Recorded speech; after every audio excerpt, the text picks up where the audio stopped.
what do you call it? It expands before it contracts, because we're going to be in the middle of June and July, and you'll be like, well, the Braves are playing today, but that's pretty much it. That is exactly it. Once it's like you can't take the weather with you. So it's like you're having all this beautiful weather. It's like, I wish we could just transport this sports stuff a couple of weeks into the summer. But in a way, because summer is obviously when the weather it's very hot. It's nice to be outside, go to the pool, go to the beach, whatever it may be.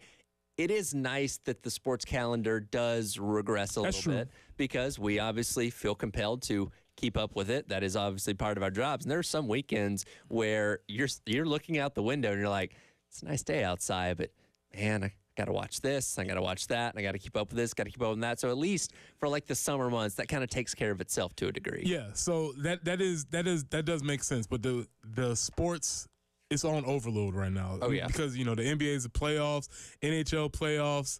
Everything is kicking up into high gear. So it's not even as if it's just regular season. As I said, the goofiest series ever as far as baseball is concerned, which we will definitely get into. We definitely will. But it's an amazing series.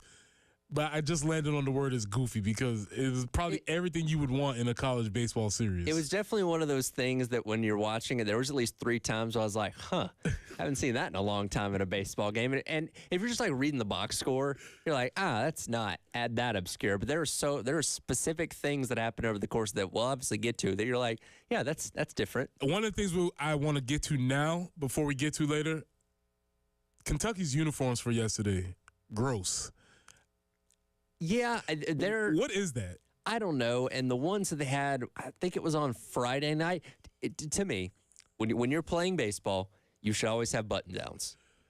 If you don't, and their Saturday ones, I believe, had button downs, but yesterday and I think Friday also just were like a pullover shirt. They call in the fashion world, they call those Henleys. Okay, I didn't even know that.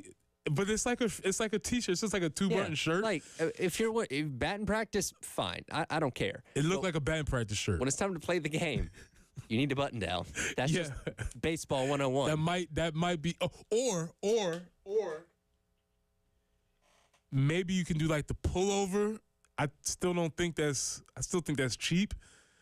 But the 2-button deal with the 2-button sleeveless, they were going for a lot of things that were happening. It's like you can do sleeveless, sure, but let's go button down. Yeah. Or you can do the no button down, but you need sleeves. You can't do too many things at once. Like the 2-button thing, like we rec league, like that's what I wore as a kid.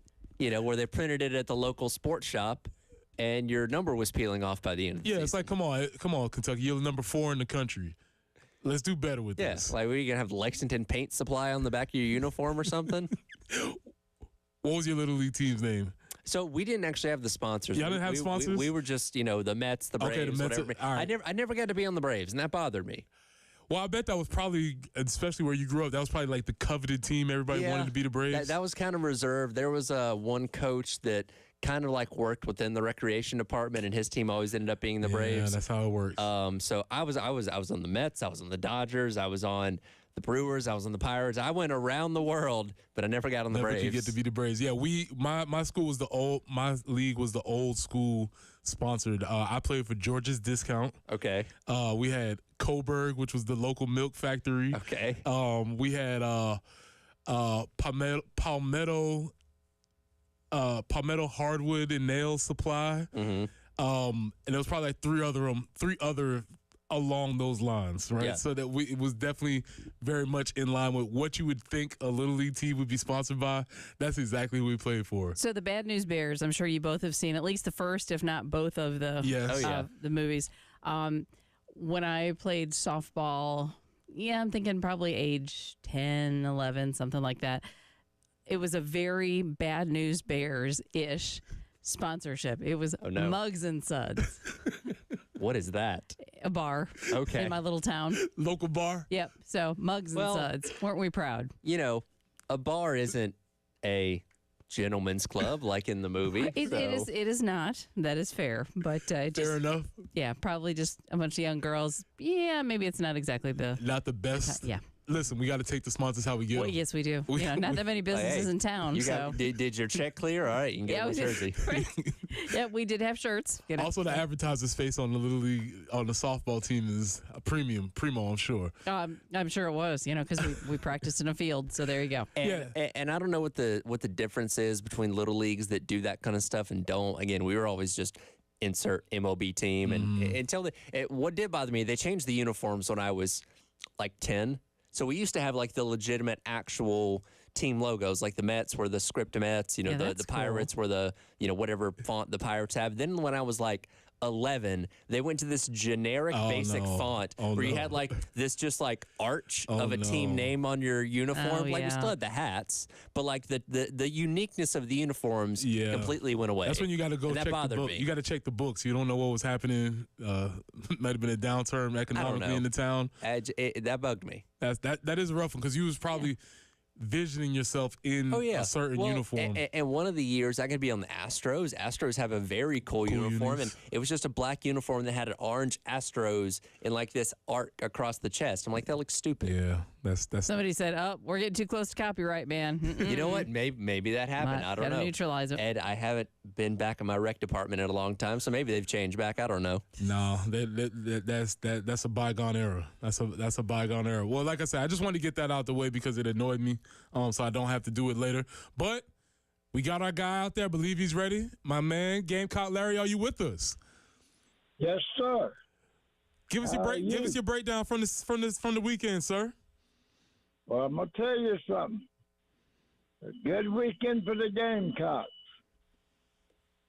Gamecock baseball, Gamecock softball, Gamecock motocross and drag racing team, all winners. But we should have took 3 from Kentucky, but they got lucky. But that's all right. I'll take 2 out of 3, especially that great Wildcat team on the Mercy Road. Beat them on the Mercy Road. Great Wildcat team. And I agree with Kingston. I agree with Kingston. If we play Carolina and fundamental baseball, we can play and win against any team in the NCAA. Oh, I didn't think I'd ever say that, but I finally got to say it. They showed us yesterday and Saturday and Friday. If we play Gamecock baseball, fundamental baseball, get off of this analytical, whatever you call it, I don't know what you call it, but we can play and beat anybody. Now, I got 2 questions to ask Preston. Do you know how well Braswell's doing at LSU? And I done forgot the other question. Preston, I had a question. I done forgot it. This old game, I tell you what, soon be 90, got a lot of thinking in those old brain, and I can't get my brain and my mouth calculated at the same time to say what I want to say. It's all good. But I love all y'all. Go Gamecocks. Go Gamecocks. Love all y'all. Talk to you later.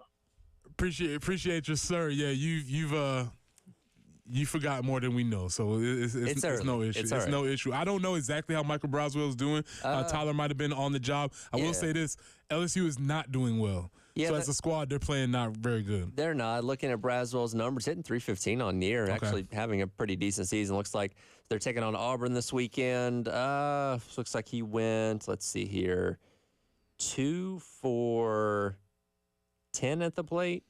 No RBIs, so not the best weekend for him. Hitting .315 overall. So yeah, maybe he's playing well, but LSU is definitely not playing well, which is interesting because there seems to be a micro trend happening where in the SEC or in college baseball, you win the championship and then you're terrible the next year. Well, you lose the incredible talent that they had a year ago, including the best pitcher in all of college baseball in Paul Skeens. You're going to have a little bit of a dip. Might be a chance. It's understandable. Yeah. Might be an issue there. So when we come back on the other side, what we're going to do, we're going to talk about this goofy series because there was a lot of action in 72 hours. Probably a season's worth of action in 72 hours. So on the other side, we'll come back and talk about the series. It's Preston Thorne, Tyler Head, Jen Jensen. This is the early game.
Starting off the morning in the right direction. No accidents to speak of right now.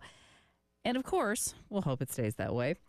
84 to the high today. Should be mostly sunny. We kind of had off and on clouds for the weekend, but it's still pretty nice overall. But 84 under sunny skies. Tomorrow could see some rain coming in, maybe some afternoon or evening storms. 85 for the high. 86 on Wednesday. Could hit 89 on Thursday. 88 on Friday. So mid to upper 80s all week. We'll take it. Right now, though, it's 56. A little bit of a breeze on the early game.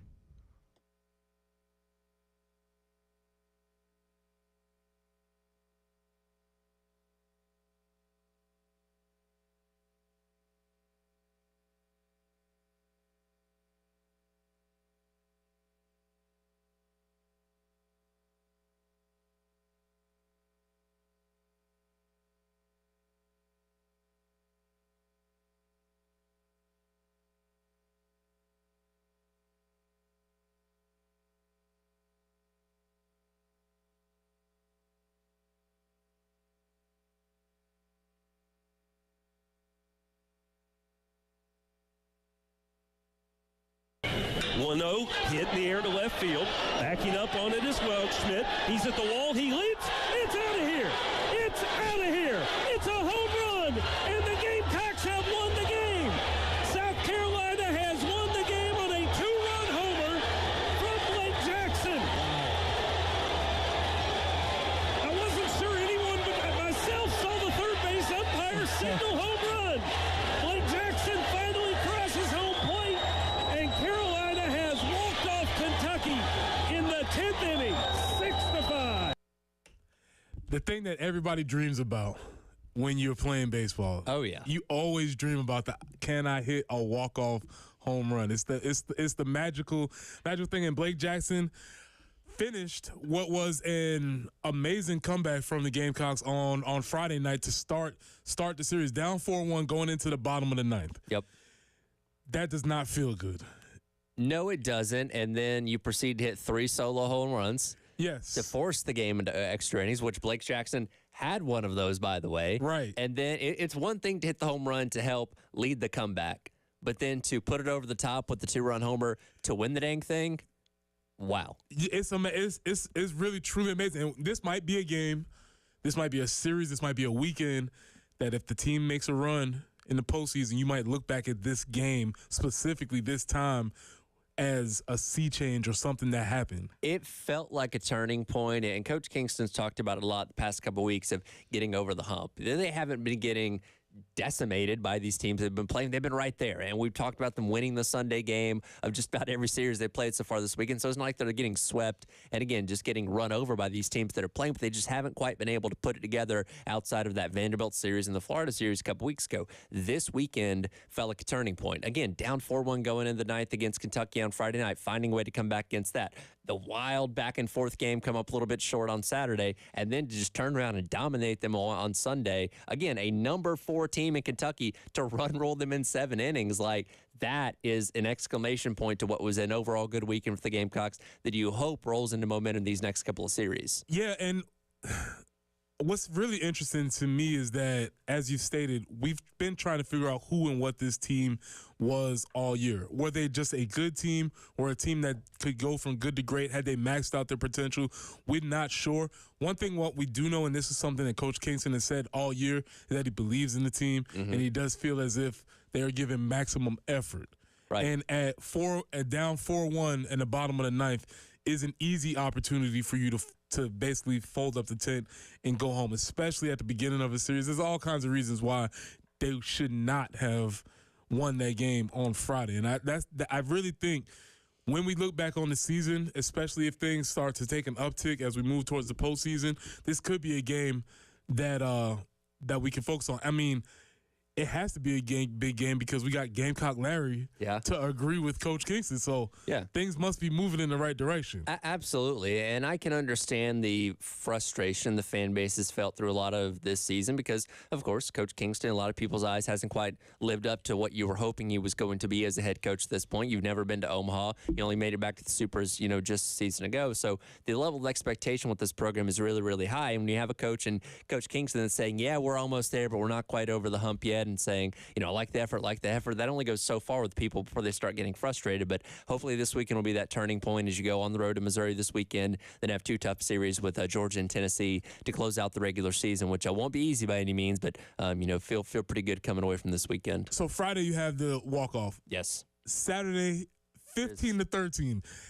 A matter of fact, 15-13 would have been a Will Muschamp, Mark Stoops game. They would have loved that game. 15-13. Obviously, one team, a touchdown, 2 field goals. There got to be a safety in there somewhere, or somebody has to go for 2 at some point in time. Mark Stoops loves that. Yeah, that's exactly what he would want in a football game. That's one of those games that if you're not watching it, if you're just paying attention to the ticker for it's the SEC Saturday night game on the SEC network. You're watching a more important game on ESPN, and you're like, that's a weird score.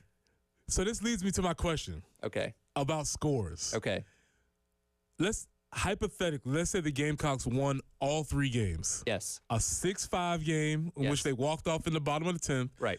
Let's say hypothetically, for these purposes, for these thought exercises, they won 15-13, or they won 10-0.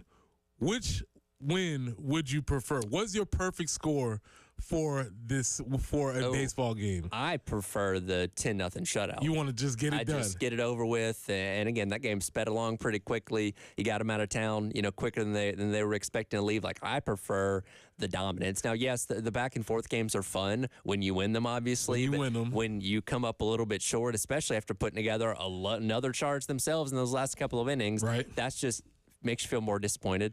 Yeah, it's a little bit heartbreaking, especially in the middle of the season, because, in the rubber match of the series, you have a chance to sort of move things along. You don't get to take – but I've been really interested in that because all of those different things that would happen. But they had a 15-13 score, a walk-off, then a run rule.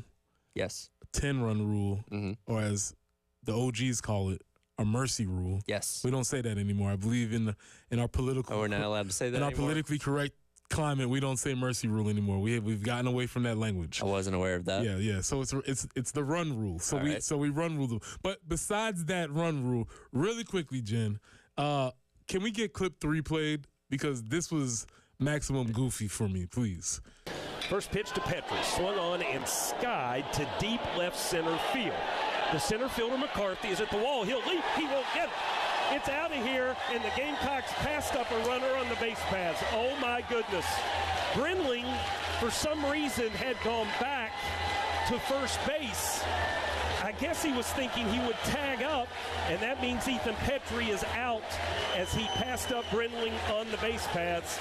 So the Gamecocks will get 2 runs out of this home run instead of 3. Mercy me.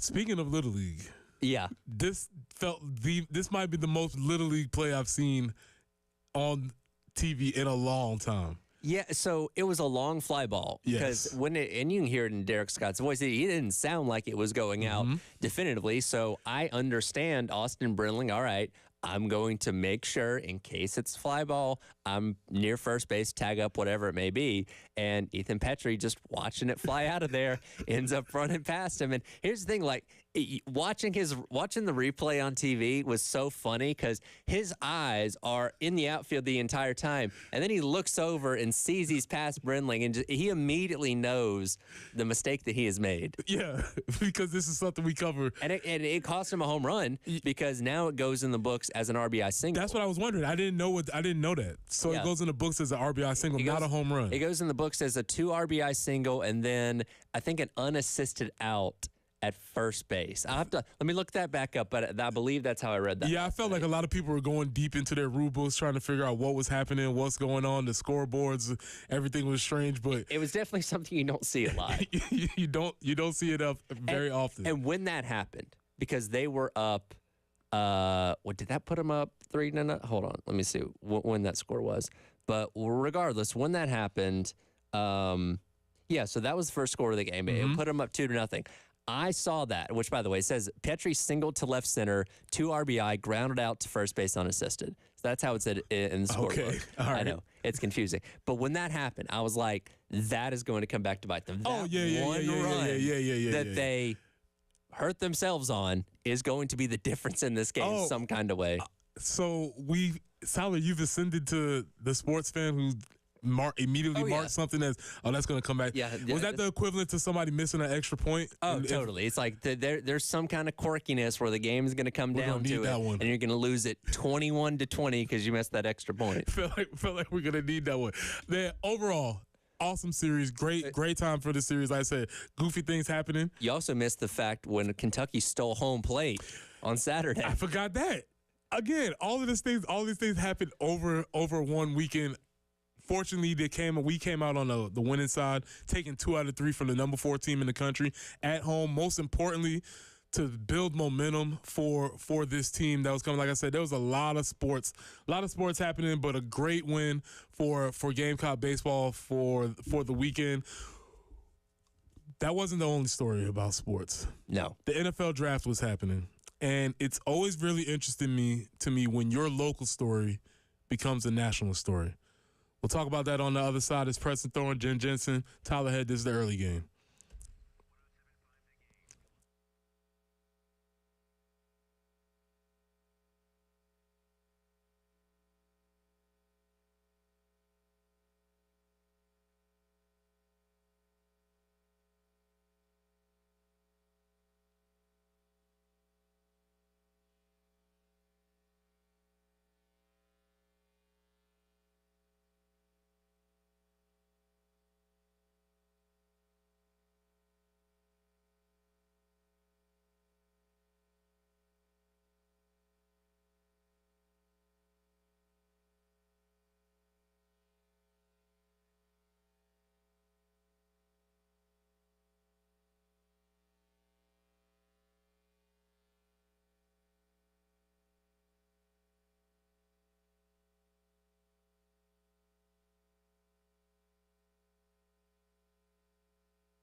Well, we spoke too soon. Things were looking pretty good out there, but now we do have one accident to let you know about, and that is I-26 westbound at Old Sandy Run Road. So that would be exit 125. Your forecast for today, 84 with some sunny skies. We will enjoy that. 85 tomorrow, could see some showers, maybe some afternoon or evening storms. And 86 for Wednesday, getting into the upper 80s to round out the rest of the week. A little bit of a breeze right now, and actually a couple spots of a little bit of fog, but it's 56 right now on the early game.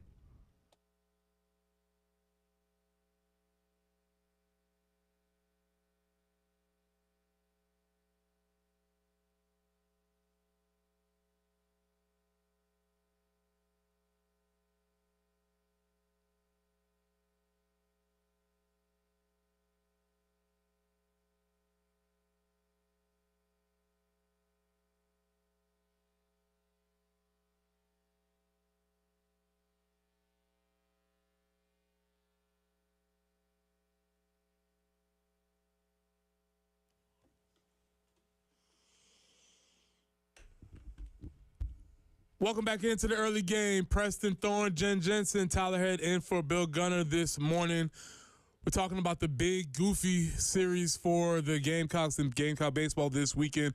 Awesome series. I got a question. I asked Tyler last segment. We'll come back to, got some folks out on the phone lines, but I'm really curious. Gamecocks took 2 out of 3 this weekend. One was in an astounding, amazing walk-off fashion, 6-5 in the bottom of the 10th. The other one was a 10-0 run rule, because, again, we don't call a mercy rule anymore. Sure. What do you prefer as a fan? Would you rather have the walk-off experience, or would you rather have the run rule? I'm very, very curious. I'm trying to figure this out because I've been playing with this idea of what is the perfect score of games, depending on the sport that you're playing. What is the perfect? And it's not the perfect score. The question more so is, what is your perfect score? Because everybody has different preferences for what they like. Sure. For me, I think I like the idea of the walk-off. I like the walk-off fashion. There's nothing wrong with walk-offs. Walk-offs are plenty fun, but if you ask me from the get-go, how would I like to win this game? Oh, give me a 10-run rule. Easy. And also, not just a 10-run rule, 10-0. Yes. So that means we blanked them. It was over very early. Honestly, I thought Sunday's game was going to be like a 1-0 game because there's just something about baseball when you use up so many runs on Saturday. Yep, something about going the next day, you just don't have the same amount of offense. You took all the runs out the back. Yeah, fortunately for Kentucky, that was the case, and Carolina had plenty left in the tank there. But I just thought, man, this is going to be a grinded out pitchers to a 1-0 game or something like that. Fortunately, South Carolina kept their foot on the gas and was able to come away with the series victory. Yeah, and the thing about baseball is that, and that's why the run rule is kind of there, because as I was watching Kentucky, I did not feel bad for them at all. No, not at all. Let me be very clear about that. But you could just see that inning going off the rails. Sure. Every ball is finding a hole. Every base hit is landing. They're scoring runs. And the frustrating part, because they got a runner on third in the top of that 7th inning, I thought, man, they're going to score 1 run. This game's going to keep going. That's what I was wondering, too. We know That's South exactly Carolina's got this in hand. Just keep them off the board. Let's get this thing over with. Yeah, that's what I was thinking. I was like, man, come on, let's just finish. Please, let's finish this thing. They got a guy on, but they eventually finished it out. And it was a pop-up. I was like, it's going to drop. Yeah. Knowing the way this series is going. That was another thing. A lot of pop-ups dropped into Bermuda's Triangle. Yeah. Which, as an outfielder, I didn't catch every single pop-up, but some of those I'm like, I think I might have been able to get to that one. Come on now. Like I said, man, it was entertaining. I was saying the word goofy. You could say entertaining. You could describe it however you want. Sure. It's even better when you come off on the other side. Let's go out to the phone line real quick. Ted, we got a follow-up from our conversation last week about plate appearances and the series. How you doing, Ted? Hey, Preston. Yeah, I was just sitting there thinking about that. I know you remember last week because I had a 1-minute conversation with y'all, then y'all talked about it later, and the guy down in Charleston y'all talk with all the time. But I just was so happy, and I hope that Kingston heard what I said, when I told him he needed to wake up and smell the coffee. I said, we got to quit taking so many pitches and be a little more aggressive and get some hits. We never swing at the first pitch. This weekend, we swung at the first pitch more times than I can remember. We even tried sacrifice bunts, safety squeezes, and everything in the world on the first pitch. And I think the guy in Charleston, I forget that guy y'all talk to every week, but he made a comment about Coastal Carolina, how they ran the bases, stole bases, bunted the ball, hit and runs, and everything else. And I don't know whether Kingston heard any of that or cares what us fans think.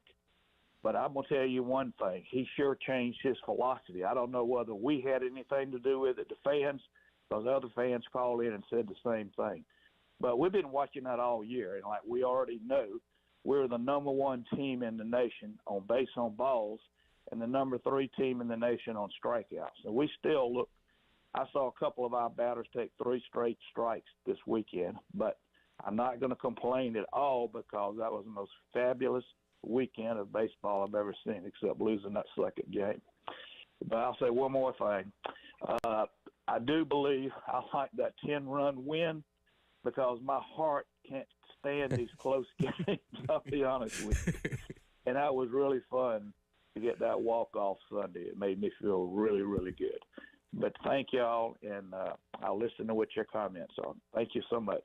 And Tyler, I never spoke to you before, but I really enjoy you. You are an excellent addition to the sports line, and I listen to you. You're one of my favorite guys now, and I just love the way you say things, and I think you're a very, very nice and very brilliant guy. Well, thank you. I appreciate that, Ted. That about you. And thank Preston, you. Also, when you started, you know, you were kind of green, and I've been listening to this stuff forever, and you have come a long way, too, and you have become one of my favorites also. And, you know, I know Bill quite well. Bill just stinks. I'm just kidding. Yes, he does. Thank you, guys. All right. Bye-bye. Appreciate it, Ted. Thank you, Ted. We really appreciate that. Appreciate you listening. Appreciate your compliments. You brought up something that I was really thinking about is the aggressiveness, safety squeezes, sacrifice bunts. Small ball. Playing small ball. Again, those are the types of things, you combine those along with the long ball, you have varied modes of offense. And as Ted noted last week, it just felt like they were being more aggressive, not just waiting on the perfect pitch to hit the perfect ball. It's like they were taking the action to Kentucky. Well, and it's one of those things when you look at this season as a whole, especially in SEC play, it's not like they're getting dominated by these teams. It's been the one run here, the one run there, these close games. They keep losing all these one-run games. What's the difference? Okay, being a little bit more aggressive, taking some of those chances that you haven't taken, swinging at that first pitch, getting in some of those squeeze scenarios and taking advantage of like that. That's the difference in these kind of series. And again, you have the walk-off on Friday night, again, tight loss on Saturday, and then you dominate on Sunday. Like, I'd like to see that aggressiveness going forward. Again, Missouri is the easier of the 3 teams that you have left. That's obviously a road game, though, and never easy. And then again, Georgia and Tennessee are 2 of the best teams in the country as you have played most of this season so far. So needing to see that aggressiveness going forward to hopefully wrap up a good regular season. You know, also in football, they always talk about the idea of putting things on tape. And it's good for other teams to know that you will play this style of ball if you have to. Sure. To have them have to actually acknowledge that that is a part of your game, that makes things a lot more difficult for you to prepare for this type of team. And you can see it. I forget which inning it was when, you know, they successfully ran the safety squeeze, and they were going to come back and do it again. They ended up walking. Right. They ended up getting the walk, which some people may argue was forced by having that aggression. The pitcher has to worry about covering, throwing strikes, covering, making a throw, all those types of things. It just was a little bit of extra pressure while they were already being aggressive and swinging at balls and putting the ball in play. Some stats that kind of stuck out to me from the weekend. Bases loaded has been a struggle for this team the entire season, particularly over these past couple weeks. On the weekend, they ended up 4 of 9 in bases loaded situations. And again, still waiting for that grand slam so we can give the Palmetto Citizens grand slam giveaway, but still being able to drive guys in when you have the bases loaded, not continually leaving them loaded as we've seen time and time again. The season's been really good. And then they were 11 of 32 with runners in scoring position as well. So that's about 343 average with guys on, which again, you know, translates to bringing in a lot of runs. I think we got Wade out here real quick. Let's go straight to him if we can get him. Trey Smovid. Wade, how you doing? Yep. Yes, sir. Hey, what's up, Preston? Look here.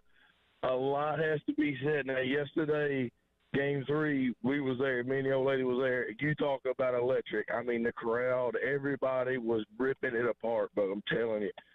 Look, something needs to be said a lot first about the Dylan Eskew boy. I don't remember exactly his numbers coming into the game, but sitting there watching that boy pitch, he was locking that Kentucky bats down.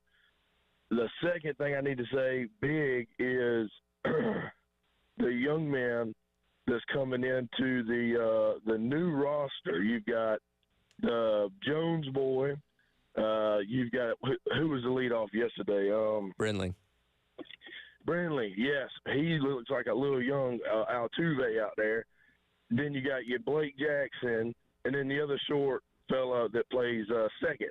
Them guys coming in are hungry, and they're getting led by more senior guys. I'm telling y'all, from yesterday, just watching each of the young guys and the vet guys feed off each other, it's something magical, guys. And I'll tell you, we got a big series coming up with Georgia. Last thing I'm going to say, I'll shut it off. Georgia, we need to pack, we need to pack the house. We need 8,000 ticket sales. Come on, Carolina Nation. We got to get behind our boys. That's all I got. Thank y'all.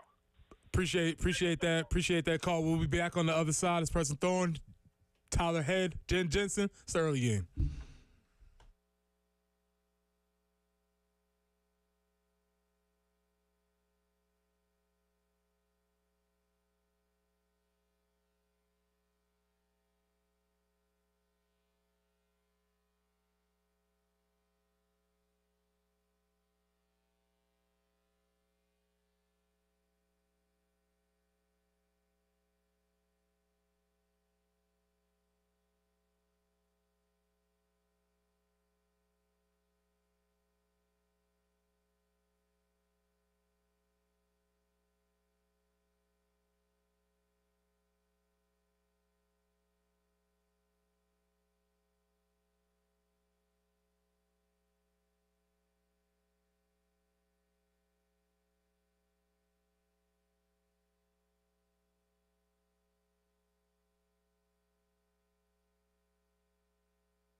with the 150th pick in the 2024 NFL Draft, the New Orleans Saints select Spencer Rattler, quarterback, South Carolina. And with that, the longest wait between quarterback picks in the history of the NFL and the common draft era comes to an end. 137 picks between Bo Nix and Spencer Rattler. Welcome back into the early game. It's Preston Thorne, Tyler Harry, Jen Jensen. It is always fascinating to me when a local story becomes a national story, because this is something we've obviously, Spencer's ours now. We've claimed him. Mm-hmm. I didn't expect it to be one of the prevailing national draft stories. I thought he would get drafted earlier, obviously. Sure. But I didn't think it would be a big thing, and it just kept going and going and going. And then all of a sudden, you're hearing all the national pundits talking about South Carolina football and talking about Spencer Rattler. It's always interesting to me when that happens. Yeah, he was projected to go somewhere around the third round and ended up falling to the fifth, 150th pick. He got 137 picks between quarterbacks, which has never happened before, between Bo Nix in the first round and Rattler getting picked on Saturday. So again, and he was for the longest time the top available quarterback on Mel Kiper's board at the bottom of the screen. I think that's interesting to point out. As the show was going on. So it was kind of this building narrative of like, okay, there's a lot of teams out there that we thought were going to be drafting quarterbacks in those middle rounds that just kept passing over. So then it became the question of, okay, why is Rattler getting passed over? What's going on here? And that's when those narratives started to build of, okay, maybe there's some things going on behind the scenes that are starting to ding Spencer Rattler a little bit in people's eyes. Yeah, it was, and what, it's all perspective. So yes, he was picked 150th. Okay, yes. Cool. But some people could swing it. Maybe his PR team could swing it and say, well, he was picked 7th. Yeah. Because he was the 7th quarterback. Yes. Or you could swing it and say he was picked first, or the only other quarterback picked in the draft. Yep. Which is, something's happening. Something's changed. I don't know whether they think it was a bad draft class as far as quarterbacks concerned, or whether we see this happen in the NFL a lot. The values start to change as far as who gets picked where. So you can spin it however you want. I just don't think anybody anticipated it being this far. And so that's when you started having some of the questions as you started coming up about why it was that that Spencer was getting picked. Now here's Ian Rappaport, and this is sort of the prevailing thing that started happening on social media, on the NFL. This is clip number 17, Jen. This is Ian Rappaport talking about what he heard, and you can take that for what it is. Rich, that is some of the issue. The ceiling for Spencer Rattler, teams really wondered, can this guy be a long-time or even short-time starter? Is he going to be a career backup? I want to go through some of the teams that did work and visited with him who might have a needed backup quarterback. Texans, Seahawks, Colts, of course, have Flacco. Giants did not end up taking the quarterback. The Raiders, of course, did not. The Packers as well. But I want to mention something in addition to this. And this is kind of weird to say, honestly. Spencer Rattler did a reality show in high school. It's called QB1 Beyond the Lights. It did not make him look great.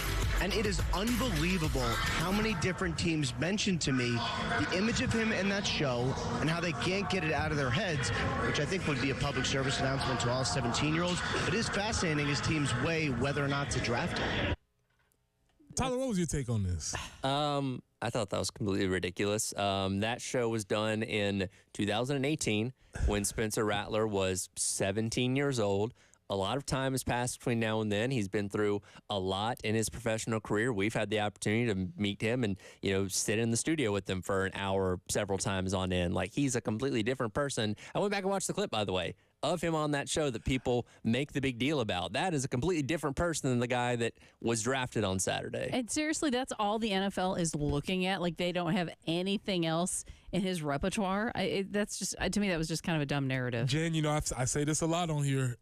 Don't give the NFL execs more credit than they deserve. Just because they're there does not mean that they're actually good at their job or even qualified for what they think their jobs are. They just work in a fancy place. But a lot of times these execs are not very thorough with their jobs. They're not. And clearly, for them to just be like, yeah, we saw a clip on a reality show is lazy at best. Sure. Lazy at best and probably trifling at worst, because come on, you got to be able to do more on a player than that. But that was despite what you think, I'm sure there were people that were saying that. I'm sure there were front office execs that were saying that. And we'll have to dive plenty more into this in the next hour, but that's a narrative that has unfortunately followed Spencer Rattler for a long time. For those that have not been paying attention to him as closely over the past couple of years, people keep going back to that. But again, if you paid attention closely like we have, you know he's a different person. Unfortunately, as you said, we give these NFL scouts more credit than they're due sometimes, and that's definitely a glaring issue from coming away from the weekend. All right, man, we're done with hour one. We're going to come back having more draft talk. We got Jamie Bradford coming back on the other side talking Gamecock baseball, draft, free agent signing, mini camps, all types of things happening. It's the early game.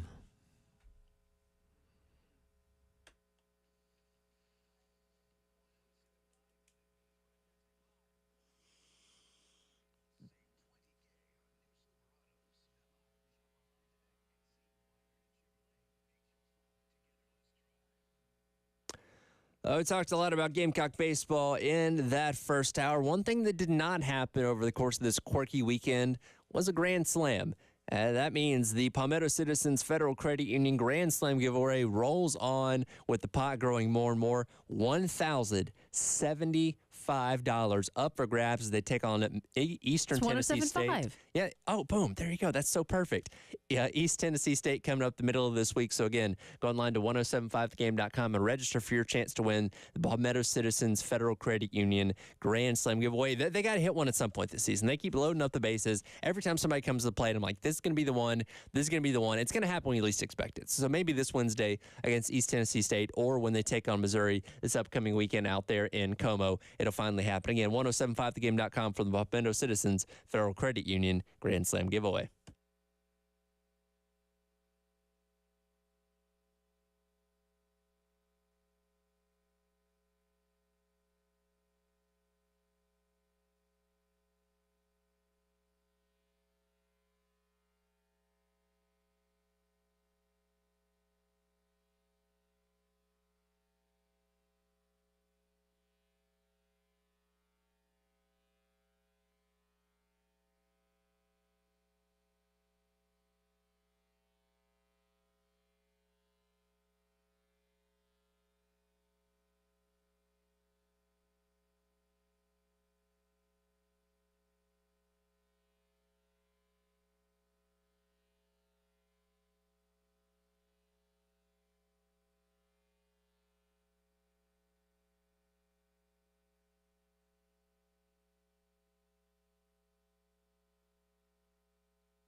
And your Monday morning commute looks like we're just encountering one issue right now, and that's I-26 westbound there at Old Sandy Run Road, otherwise known as Exit 125. Sunny today. We'll enjoy that. 84 for the high, maybe a couple showers, maybe an afternoon thunderstorm tomorrow, and a high of 85 up to 86 on Wednesday. But pretty nice right now. Just a little bit of a breeze, and it's 56 on the early game.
Welcome back into the 7 o'clock hour with Preston Thorne, Tyler Head, Jen Jensen. Tyler is in for Bill this morning. This is the early game. We are back.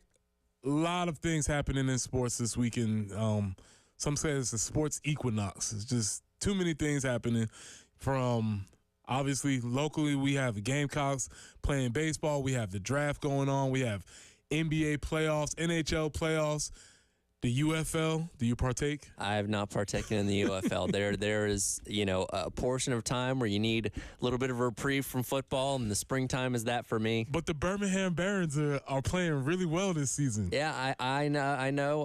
AJ McCarron playing for the Battlehawks. I did watch one of their games like a year ago, and I was like, oh, so that's what AJ McCarron's doing now. So he's apparently still doing that. That's where I didn't have AJ McCarron. I was like, oh wow, I had the same sort of reaction as you did. Other than that, I don't have much intrigue on it. Well, if anybody out there is on big UFL folks, if you want to text in and update us, we'll make sure we get everybody who is, I'm sure, eagerly awaiting the UFL updates. There's something about an 8-team league that I just can't, you know what I mean? There's not as much intrigue to it. I'm going to be honest. The only reason I slightly follow the Birmingham Barons is because Skip Holtz is there. Okay, and that's my guy. There you go. And so I check and see what Skip's doing. I believe they won last year, and he's coaching really well again this year. I had a high school teammate that played in the AAF a couple seasons ago, and later the XFL, or when it came back like a year ago or 2 years ago. So like I had intrigue of like keeping up with what he was doing, but other than that, I'm just like, Yeah, I got it. But yeah, a lot of sports going in, and we got to bring my guy in. Jamie Bradford, to help us break it down. Jamie, quick question to start off. You get to choose one victory. You get the Friday walk-off or the Sunday 10-run rule. What you going with? Oh, walk-off. Yeah, man. You hit 4 home runs in the 9th and 10th to win it, you're going to take that. You're a baseball guy. You know it. You know that. You're going to take that every time. Are you talking about as a fan or if we're playing? That's a good distinction. Is there a difference for you? Well, of course there is. Yeah, I mean, like if you're a fan, I mean, how many fans left the game early the other night on Friday night and missed the walk-off, right? So, they all want to see the blowout so they can leave happy. And too many fans, not just in Carolina, but everywhere, they always leave game. I never leave game early. You never know what can happen. So anybody, like a fan probably wants to see the blowout because they want a nice, easy day at the yard. You show up. Oh, my guys won. Let's go drink some beer now and celebrate. Tell everybody how great we are. But as a player, I love those moments. I'd rather be in a fight until the end and see something magical happen. So now, Jamie, I posed this question to Preston during the break. He has hit a walk-off home run in his athletic career. Have you ever done anything that equates to that yourself? Yeah, I did. As a matter of fact, my senior year in high school is the only walk-off I ever hit, and I hit it off of one of my best friends, who's a pretty popular name around here, Justin Smoke. And we were down, I can't remember, we were down 5-1, or we had gone to extra innings. They scored 4 in the 8th because you only play 7 in high school. They scored 4 in the 8th, and then we came back and scored 5 in the bottom of the 8th, and I hit a walk-off against Smoke. So that's my high school claim to fame, I guess. See, Jamie, that's why we get along so well, because mine also was against Stratford, and so anytime we can take down the Knights and put them in their rightful place, it's always a good time. And I just told Tyler, as he asked me about it, I was like, yeah, it was really cool. And I think, yes, I played in the SEC. Yes, we won the Outback Bowl. I think that walk-off home run is probably maybe at the top of my accomplishments besides my 22 points in 7th grade on the basketball court. Those are 2 of my top accomplishments athletically, man. But listen, Jamie, can we relax as fans now? Like, what do we do with this weekend as a fan? It's a huge series victory. How do we think about, how should we be thinking about this victory for this weekend for the Gamecocks? I mean, honestly, I don't. It shouldn't be any different than what it was going into the weekend. These guys were fine. Okay. Going into the weekend. I mean, look. I'm gonna rattle off some stats here. Carolina has played in 24 They've played 43 games, 24 quad one contests. That's the most in the country. And they've got 12 wins in those 24, which is the second most in the country. The only team with more, guess who? Kentucky. They've got 14 quad one victories this year. All right, Carolina's fine. They have literally played. They've got the fourth best or fourth ranked strength of schedule in the nation. They're a regional team today, like a regional host today. And going into the weekend, they were a regional host. If they won the series, they would only cement that.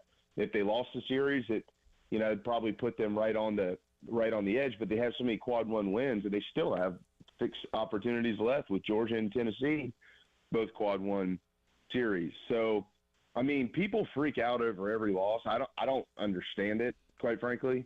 This is a good baseball team. They've got problems. Every baseball team has problems. But, they've continued to tinker and move guys around and try to figure things out. And what you want is to get that figured out and hit your stride as you enter the postseason. And then you start to stay consistent from there. But there's a lot of good stuff going on with this program. Last year they were 2 wins shy of going to Omaha. And this team has literally every opportunity, if not more, than last year's squad to get back there again.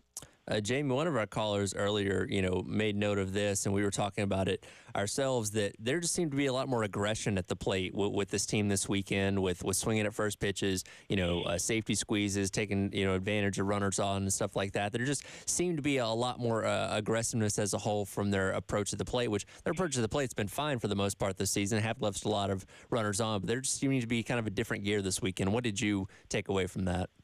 Yeah, it's an approach thing. I mean, a couple weeks ago, we were talking about this a lot. A lot of some of the issues they were having was seeing too many pitches in their first at bat, putting themselves in bad counts, and then in their second at bat, they're up there pressing, they're swinging early in the count, and 2-strike approaches were not very good, to be honest.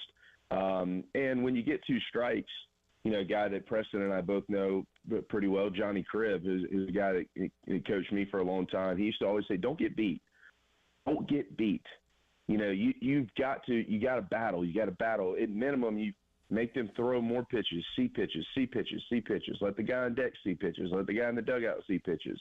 Try to wear their guy down. Get it in the bullpen. When you're in the bullpen, get to the next guy. It might be game 1. It might be game 2. Use as many arms as you can. Be tough. And, it felt like they were lacking some of that here and there, but you saw, like down in Florida, you saw a pretty good approach from this group. Now, last weekend, you saw best arms, that's the best pitching staff in college baseball at Arkansas. And then this weekend, this is a Kentucky team who, while they didn't have the overpowering arms that Arkansas had, I sure hope nobody's discrediting them from a pitching standpoint. Did anybody see their numbers walking into the weekend? They had the second best staff in the league. And Carolina scored like 30 runs against them. So, I mean, it was a better approach this weekend. Yeah, they did some nice things, got some bunts down, some sack flies and stuff like that. But it was really good to see, like yesterday, kind of peppering the ball all over the yard and getting some momentum going early. Not trying to hit the ball out of the ballpark, and that's very important. And once again, you didn't have a huge weekend from Ethan Petra. I know he hit the home run yesterday, and they wasn't paying attention, and had like the booger mistake of all booger mistakes. Like, you never pass the guy in front of you ever. I don't even think I've seen that. I don't know how long it's been since I've seen that. Probably 30 years. I don't know. And so he only got credited for a single, but he hit the ball out. I know Messina hit the ball out. And then, of course, we know what happened on Friday night with all those guys going yards. So, it's good to see him hit the ball out, but then also be patient at the plate and do some nice things. And when you do that, you have nice weekends, and that's what they had this weekend. Well, I'll never miss the opportunity to mention my Somerville guys. It seems like Cole's starting to heat up a little bit at this time of the season. What do you attribute that to? Experience. Cole's an excellent hitter. I mean, Coach Kingston made an awesome point earlier this year, and I know we're up against it, so I'll make it short and sweet. But unless you've gone through it, it's impossible to understand what he's talking about unless you've actually gone through it. These guys, Messina and Petrie, both burst on the scene last year, right? And everybody made their adjustments. Have you ever looked in the dugouts of all the visiting teams when you're on the road of the home team? You ever seen what's on the back wall of the dugouts? They have all their spray charts. They have all their hot and cold zones. They have all the stuff. And those are the two guys that they circle every game. It doesn't matter who you're playing. Cole Messina and Ethan Petrie are going to get circled every single game in this league. Don't let these guys beat us. And so they're making all their adjustments, and it's up to Cole and Ethan to come back and make their own. And so they're going to be hot and cold. They're going to have ups and downs. I'm not making excuses for them. I feel like those guys have had some poor at bats this year. I bet you they'd tell you the same thing. I guarantee you they would, because they're excellent hitters and they understand when they don't have good at bats. But they've been around a while. And Cole he's a catcher, man. I mean, those guys, they have a sixth sense that not many people have, and he's the leader of the baseball team. So Cole's fine. He's got some things in his swing he probably continues to need to work on, but at the end of the day, he's freaking Cole Messina. He's going to be okay, and he's going to be in there, and he's going to swing it well when they need him the most, just like he did this weekend. All right, Jim, we're going to keep you. We have some more conversation. I want to talk about how to think about this team moving forward as we get ready for some big series, and then obviously we'll have some conversation about the Gamecocks draft over the weekend. This is Preston Thorne, Tyler Head. Jen Jensen is the early game.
Well, it's gotten a little bit busier out there on the highways this Monday morning. The earlier tie-up on I-26 westbound at exit 125, that has been cleared. So if traffic is slow, there is encouraging news that it should be clearing up here shortly. Also, we do have an accident to report in the Gilbert area, Pond Branch Road near Albert Taylor Road. And Piney Grove at I-26, an accident there as well. 84 for the high, sunny skies today, and tomorrow might see a brief shower, could see an afternoon or evening thunderstorm, and a high of 85, 86 for your Wednesday, before we get a little bit warmer to round out the week, highs in the upper 80s. But right now, it's pretty nice, just a little bit of a breeze. Sun is out, it's 56 on the early game.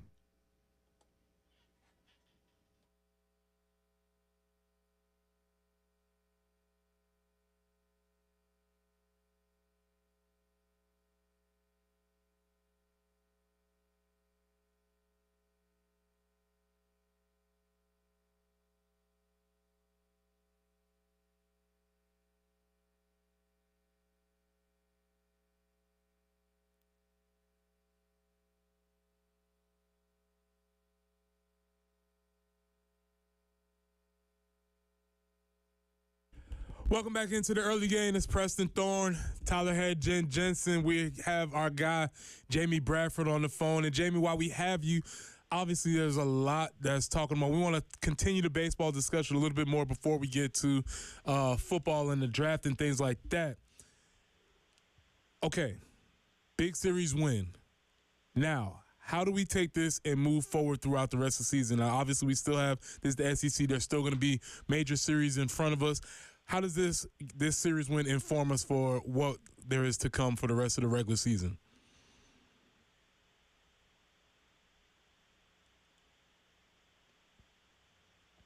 Jamie?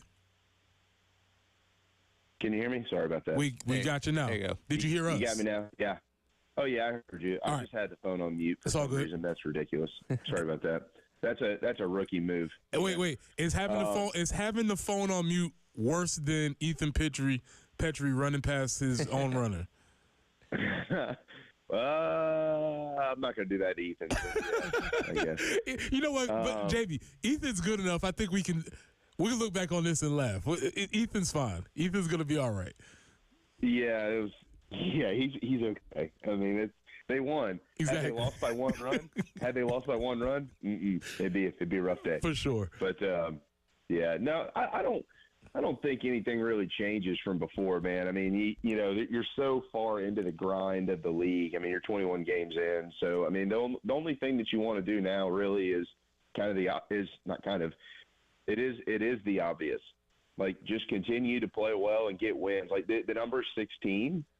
You want to get to 16 if you can in the league, and right now you're 5 wins short of that. You've got 9 games to get there, so you whatever it takes to get those 5 is really what you want. If you get 17, I mean you don't even need to think about anything anymore. It's over. You're absolutely a host. But 16, I'm pretty sure they're pretty locked in too. So you just kind of hope that you've found some more answers this weekend, both offensively and on the mound. I mean, how about Dylan Eskew yesterday? I mean, what a performance. I mean, that's one of the best offenses in the entire nation, and he just carved them up.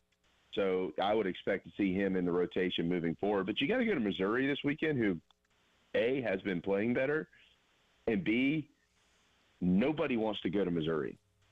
I mean, like, it sounds kind of funny when you say that, but it's kind of like football. Nobody wants to go to Missouri. Like, when you get your baseball schedule and you see you got to go to Missouri, you're like, oh, you kidding me? It's just a terrible place to play. So I have to stay locked in and go up there and try to win another road series. You mentioned that great outing by Eskew yesterday, and I know South Carolina has done a lot with mixing up their weekend rotation, often having that TBA reserve for Sunday. Was yesterday good enough, coupled with what he's done over the past couple weeks, was yesterday good enough to lock in Eskew as your actual weekend starter going into the weekend? Yeah, no doubt. I don't think that there'll be TBA this week. I'm pretty sure they'll stay with what they're doing on Friday. They'll leave Eli in there on Saturday, and they'll go with Eskew on Sunday. I can't imagine they wouldn't do that. Okay, looking at the pro. We have Coach Kingston here talking about how they pay attention. Now, when we hear him on the other side, I want to ask you, how exactly do you play this balance game? Here's Coach Kingston talking about the postseason projections. I mean, I look at it. I'm not going to tell you we ignore it. You look at it because the job of the head coach is to be aware of everything. But you don't talk about it with your team that much. You know what you need to do to have those things happen. But the message from a coach to the players is, here's what we need to do every day to win a game. And if you do that today and tomorrow and the next day, that stuff starts to take care of itself. But you monitor it just because it's our job to try to know everything that relates to our team and our program. So, Jamie, with that being said, what do the postseason projections look like for this team? Let's say if they were to get to that 16 number. Let's say if we took 15, 16, or 17. How does that look for the team? Yeah, I mean, well, so you still have 2 midweeks, and both of those or one of them's a quad 2. East Tennessee State's a quad 2, and then you got to go to Winthrop, which is a very strange game in May. But you got to go to Winthrop. That's a quad 3, so you don't want to lose either one of those. And then if you get when it comes to SEC play, 15. If you win your midweeks and you finish at 15-15, that should put them at 35, I think, wins is what it would be. 35-19. Still, but don't just look at wins and losses. Now you got to go deeper. Now you got to go into quad 1s. You got to go into, do they have bad losses? You have to go into quad 1 opportunities. Like, there's a lot of stuff that goes into that strength of schedule. So they would be in pretty good shape to host 16. They're going to host 17. They're honestly, depending on how they got those wins, like if you sweep on the road, or let's say you go to Tennessee and win a series, and you win the last 3 series, which would be 2 on the road and then 1 at home against top 10 RPI in Georgia, and you finish with 17 wins, you're knocking on the door of a national, like a top 8 national seed, where you would be inclined to, or you'd be in line to stay home and host a super regional if you advance. There's still so much that can play out. This is also very important. The SEC is going to get 6. The question is, will they get 7? And they very well could. I mean, there was even a case to get 8, but I don't think they're going to get there. So they're safe with 6, but there's a really good chance they could get 7 host sites. You want to be in those 6. You want to be in the 6 if you're South Carolina. I mean, Kentucky, or Arkansas, A&M, Kentucky, Tennessee, those 4 are without a doubt hosting. And then you've got Georgia, you've got South Carolina, you've got, Alabama is still in the conversation. You got Vanderbilt in the conversation. Those are I missed one. Mississippi State is in the conversation. So you got those guys right there kind of battling for the rest of them. So whoever separates from here on out is going to end up getting the seed, and there's going to be a couple that get left out. Gotcha. That makes a lot of sense. All right, Jamie, on the other side, I know you have some strong feelings about the saga that took place over the weekend. So I want to talk to you about, obviously, with Spencer Rattler being drafted and the rest of the Gamecocks who will be pursuing their chances in the NFL. So we'll come back on the other side. This is the early game.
Getting a little busier out there this Monday morning out on the highways. Highway 6 at Sharon Church Road, an accident there. Also in the northeast, Newland Road at Clemson.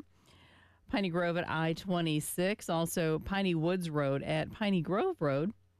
Pine Branch at Elbert Taylor Road in the Gilbert area. Screaming Eagle Road at McCord's Ferry. And Highway 378 at I-26. There is an accident there.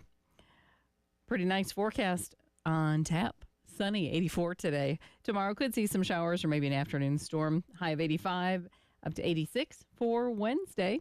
But it's pretty nice right now, 57 on the early game.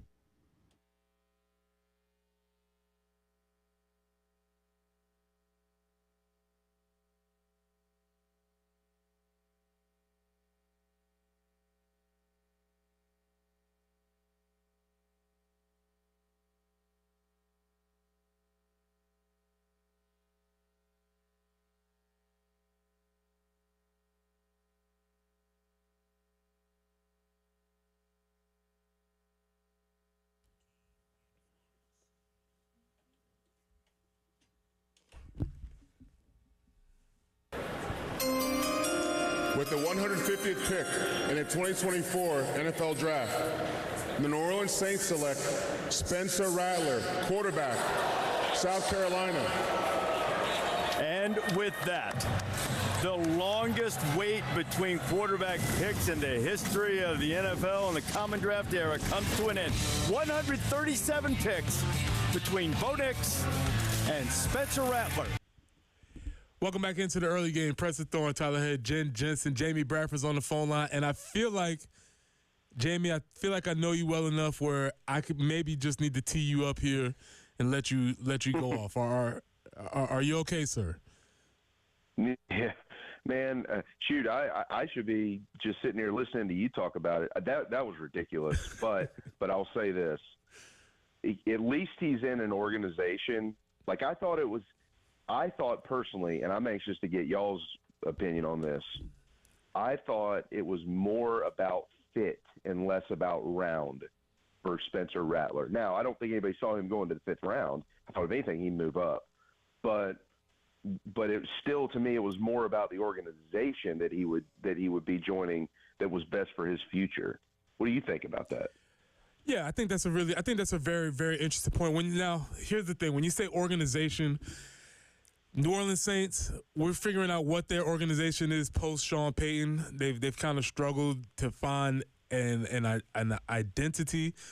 That being said, fit-wise on that roster, he's going to have an opportunity to compete, and I don't think it's a hot take, be able to have an opportunity to play pretty soon, I believe. So from those spaces, he definitely could have done worse. As far as organizations are concerned, there are complete, say if you would have went to the Jets or an organization who's total train wreck.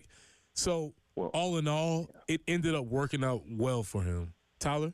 I was going to say, and the Saints were one of those teams that we talked about leading up to the draft that had the potential of maybe picking up Spencer Rattler. As you mentioned, they have a very crowded quarterback room, but I don't think everybody was overly impressed with what they saw out of Derek Carr in year number one. So Rattler's certainly going to have his opportunity to compete for that starting job at some point. Yeah, and I think too that it's a fan base that kind of is a little bit similar to South Carolina's.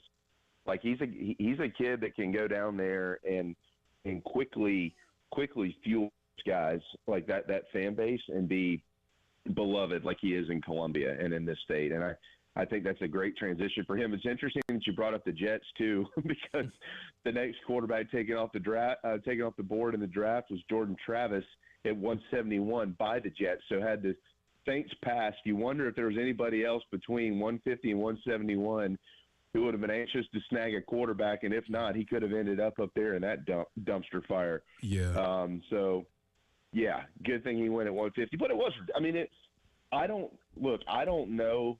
I have no, like, NFL draft insiders, you know what I mean? Like, I mean, we know guys, but they're not scouts. I don't know.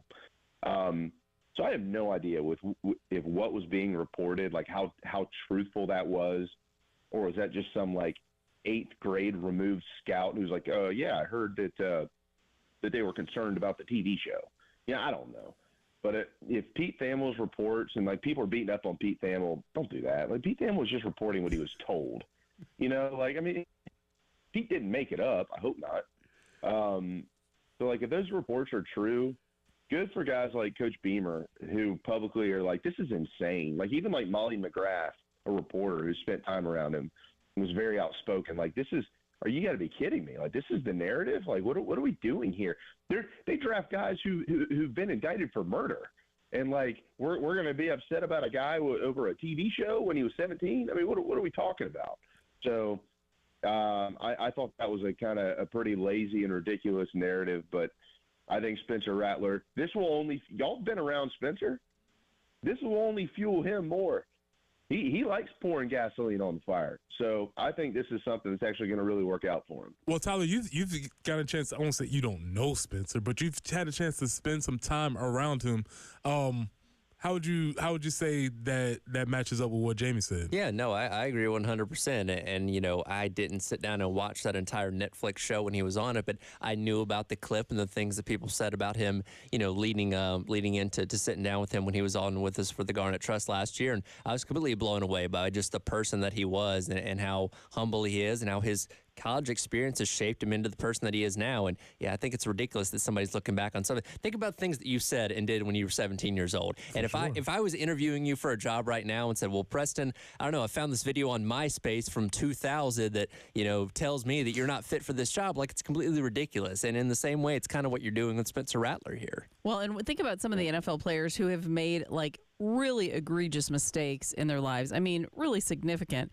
And they still are able to go back and play with these mammoth contracts. And so really you're going to hold something against a kid from age 17? I'm really glad that you brought that up because Jamie mentioned a moment ago, and it sparked something in my mind. Do you remember Randy Gregory coming out of Nebraska and the issues that he had leading up to the draft? He only fell to the second round. Mm-hmm. His issues didn't stop either. It didn't stop. Talking about red No. flags. They sped right through those red lights. Yeah. I mean, This is something that's really interesting. I want to bring this back on the other side because I do have a little bit of insight into this process. I want to share something along those lines why when I saw some of this stuff, it wasn't as surprising to me. We'll come back on the other side, Jamie. We'll finish off the hour, man. all right.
Oh, there are so many different ways to watch us here on The Game. Of course, you can listen to us on your traditional radio. You can also watch us on The Game TV, sponsored by our friends over at Shepherd's Glass and powered by Integrated Media. Literally, you can watch us right now. We're on YouTube. You can see Preston. You can see myself sitting here in the Herndon Chevrolet studios. You can also check us out on the 107.5 The Game app. Just head on over to the App Store, the iTunes Store, the Google Play Store.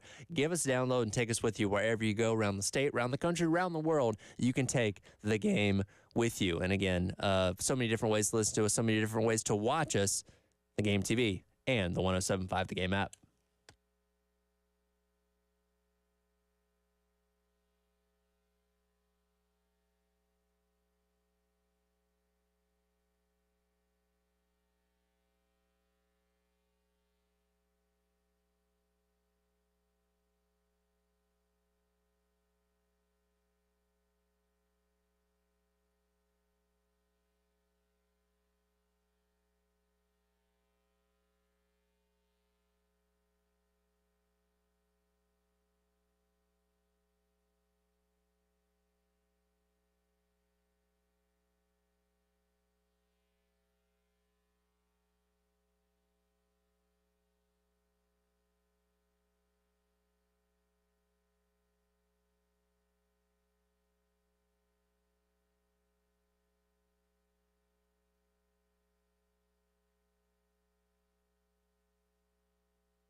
Oh, the craft beer card. It is back. We had it a while back last year. It has made its return.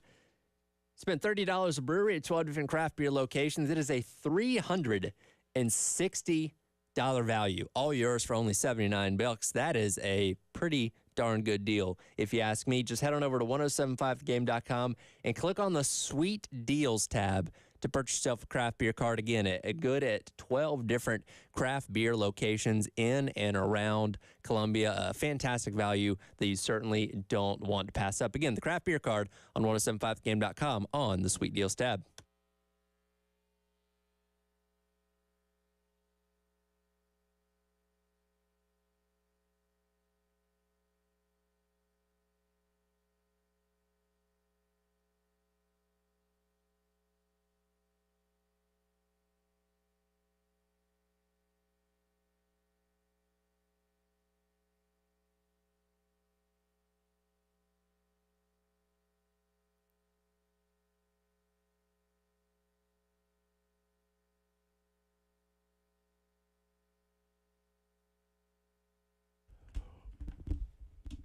Welcome back in. It's Preston Thorne, Tyler Head, Jen Jensen, Jamie Bradford's on the phone. We're talking about the narrative that started to develop over the weekend with, around, and about Spencer Rattler. And I had a little insight into how ridiculous, well, I don't know if you want to say it's ridiculous, the draft process.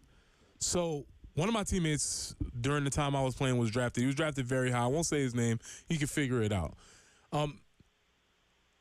In this process, during the time that he was drafted, he told us that he got into a fight in middle school. And he told us that the executives from the team that drafted him had reached out to his middle school principal to find out what the deal was with this fight that he had gotten to in middle school. They were doing their background homework. Now, obviously, the dude, as you say, turned out to be one of my favorite people for sure. And he was just being a stupid middle schooler. The principal was like, yeah, it's totally fine. It's not a big thing. But I say all that to say that sometimes for some people, they do go through these really in-depth processes of investigating. The only issue is that would have to actually be investigation. What it sounds like what they were doing with Spencer was just, let me turn on Netflix and see what's on a reality show. So it's two totally different ideas of what what the process was. And Jamie, this is the thing. With Spencer being drafted, I do think there were some legitimate football concerns that if somebody would have said, well, here are my actual football concerns, they may have had. But that's not what we heard over the weekend, right? There you go. Bingo. That's exactly right. I think that at the end of the day, first of all, I would venture a guess that the large majority of people who talk about this Netflix documentary, oh, yeah, that Netflix documentary, it really didn't make them look that good. I bet if you said, well, did you watch it? I bet their response would be, well, no, I actually never saw it. Right. I guarantee it, as a matter of fact. Most people actually haven't seen it, okay? I've seen bits and pieces of it. I never even watched the whole thing. But also, I think, and if you're Spencer Rattler's agent, and if you're whoever, somebody in his corner, if you spin this right, and he's a smart kid, so he's probably already figured it out. At the end of the day, look, man, they can sit there and give you all the hogwash they want about this Netflix documentary, yada yada yada. They just don't think you can play. That's what it is. They think you're a fifth-round player, not a first-round player. So why don't you go show them that that's just not the case? I mean, that's what will energize and fuel him, as opposed to just continuing to having to answer those questions. Like if you're Spencer Rattler, like whether it's totally true or not, you just need to soak that in, that they doubt you. They think that all 6 of those guys that went in the top 12 picks of the draft are better than you, and you need to go prove them wrong. And I think he will, because I would take him over the large majority of those guys, to be quite frank. Well, it's kind of one of those things that, and again, we know that Spencer Rattler is a much different person than he was at the age of 17, that I think a lot of people are going to be, continuing to look for one of those kind of things to pop out about him once he's now in the NFL, and I doubt he's going to show anybody that, and they'll, in time, hopefully realize how wrong they were about, putting those kind of, negative connotations around him leading up to the draft.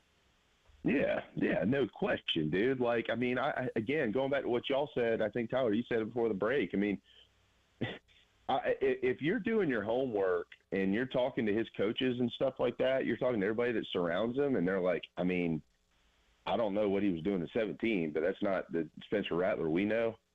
That's all. I don't know what else needs to be done. I don't know. Who knows what Lincoln said about him? I'm sure somebody called Lincoln, right? Don't you think if they're paying attention to his 17-year-old film, they're probably calling his first head coach? I don't know what Lincoln said, but, we know what Shane says. And, again, he's going to be fine.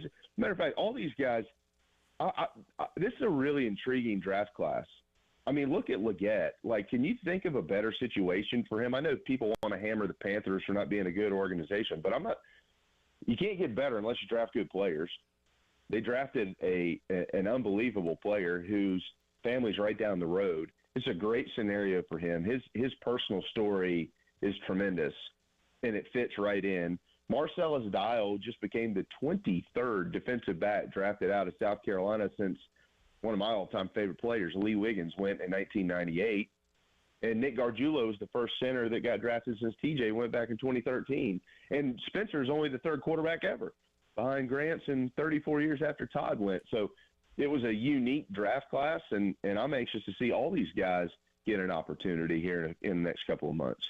Well, to go back to Marcellus Dial, this is a name that has been thrown around a lot as far as draft potential, and they saw him that he was going to be on the board, and obviously he's going to be a late-round pick, which is not as big a thing in the NFL as it is in many other leagues, because the league is mostly made up of late-round guys when you start really breaking down rosters.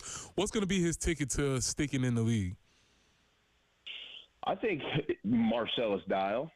Does that make sense? I'm with you. Like, I mean, you know what I mean? Like, yep.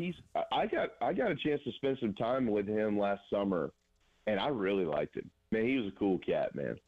He's a cool kid. There's a little kid who asked him, he said, how many interceptions are you going to have this year? And he said, how many do you think I'll have? And he said, 3. He said, I'm going to have 5 at least.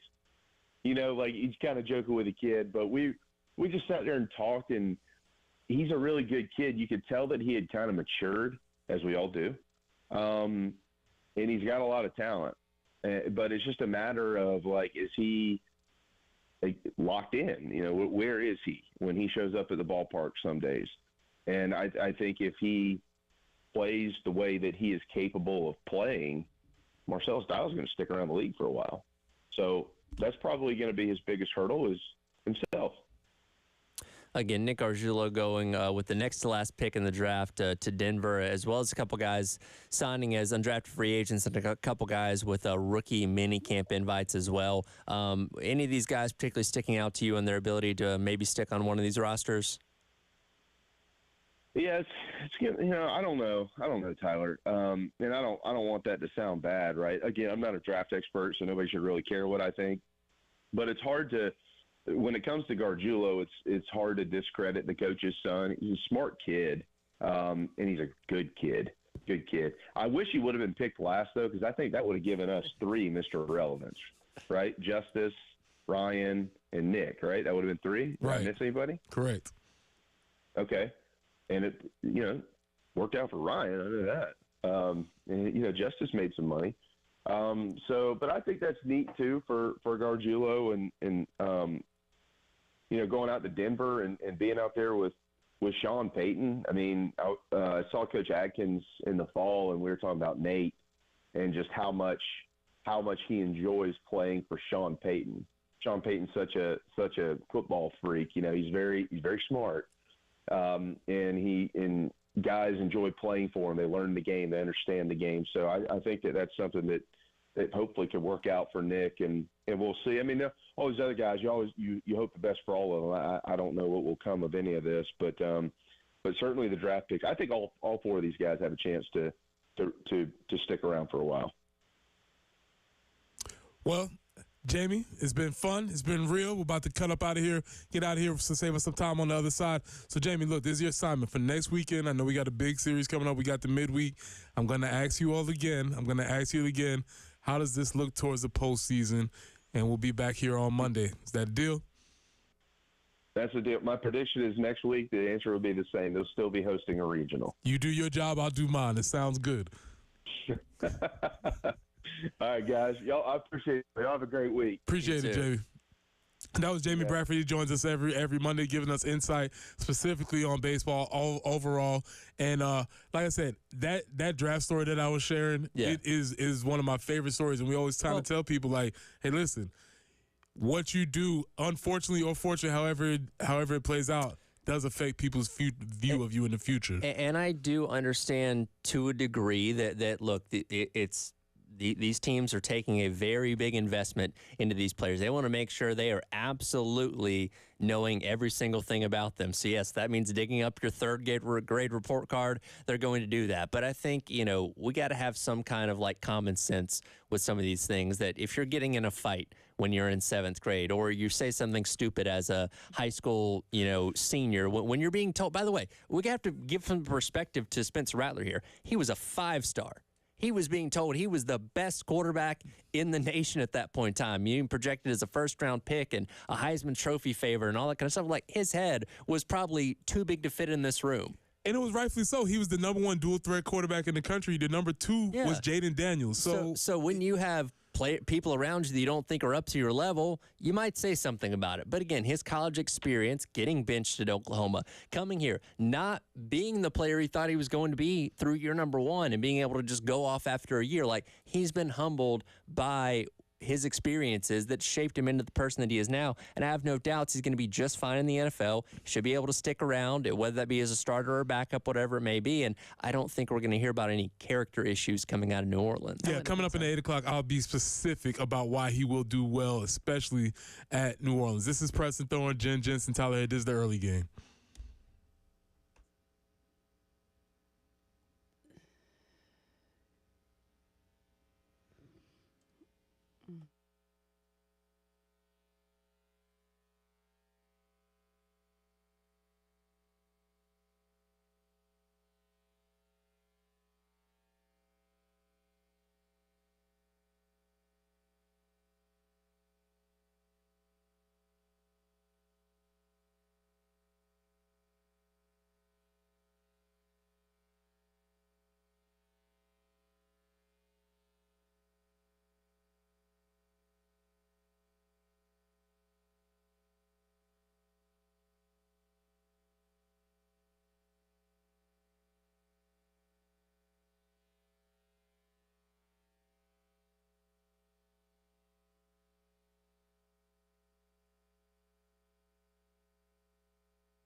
Continues to be busy for your Monday morning out on the highways. So we have Highway 378 at I-26, also Screaming Eagle Road at McCord's Ferry Road, Pond Branch at Elbert Taylor Road in the Gilbert area. Also Piney Woods Road at Piney Grove. Piney Grove also involved there at I-26.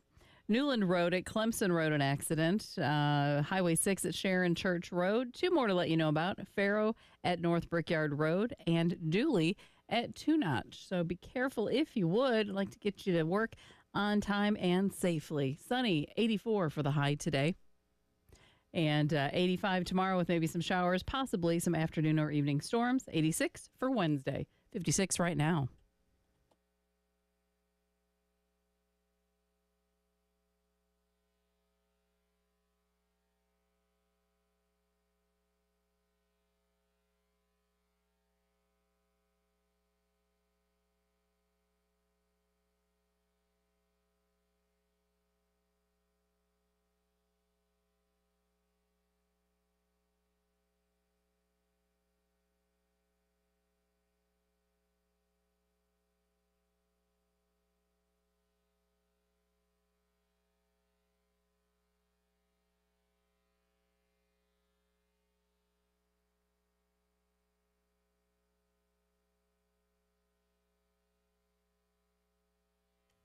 Gamecock Nation, I want to give a big shout out to you guys.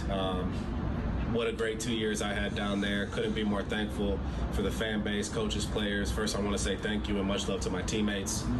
Couldn't ask for better brothers down there. My coaches, Coach Beamer, Dow, and you guys helped me get to where I'm at today. So much love and the fan base. I mean, the culture, everything down there. Couldn't ask for more as a player. Those game day environments. Can't compare. You know, I'm going to miss my time down there, but much love to you guys, and always, go Cox. That was Spencer Rattler taking the time out, which was a very classy thing to do. You don't see it very often, and I don't know what the PR deal was, but to thank the Gamecocks, thank the Gamecock faithful.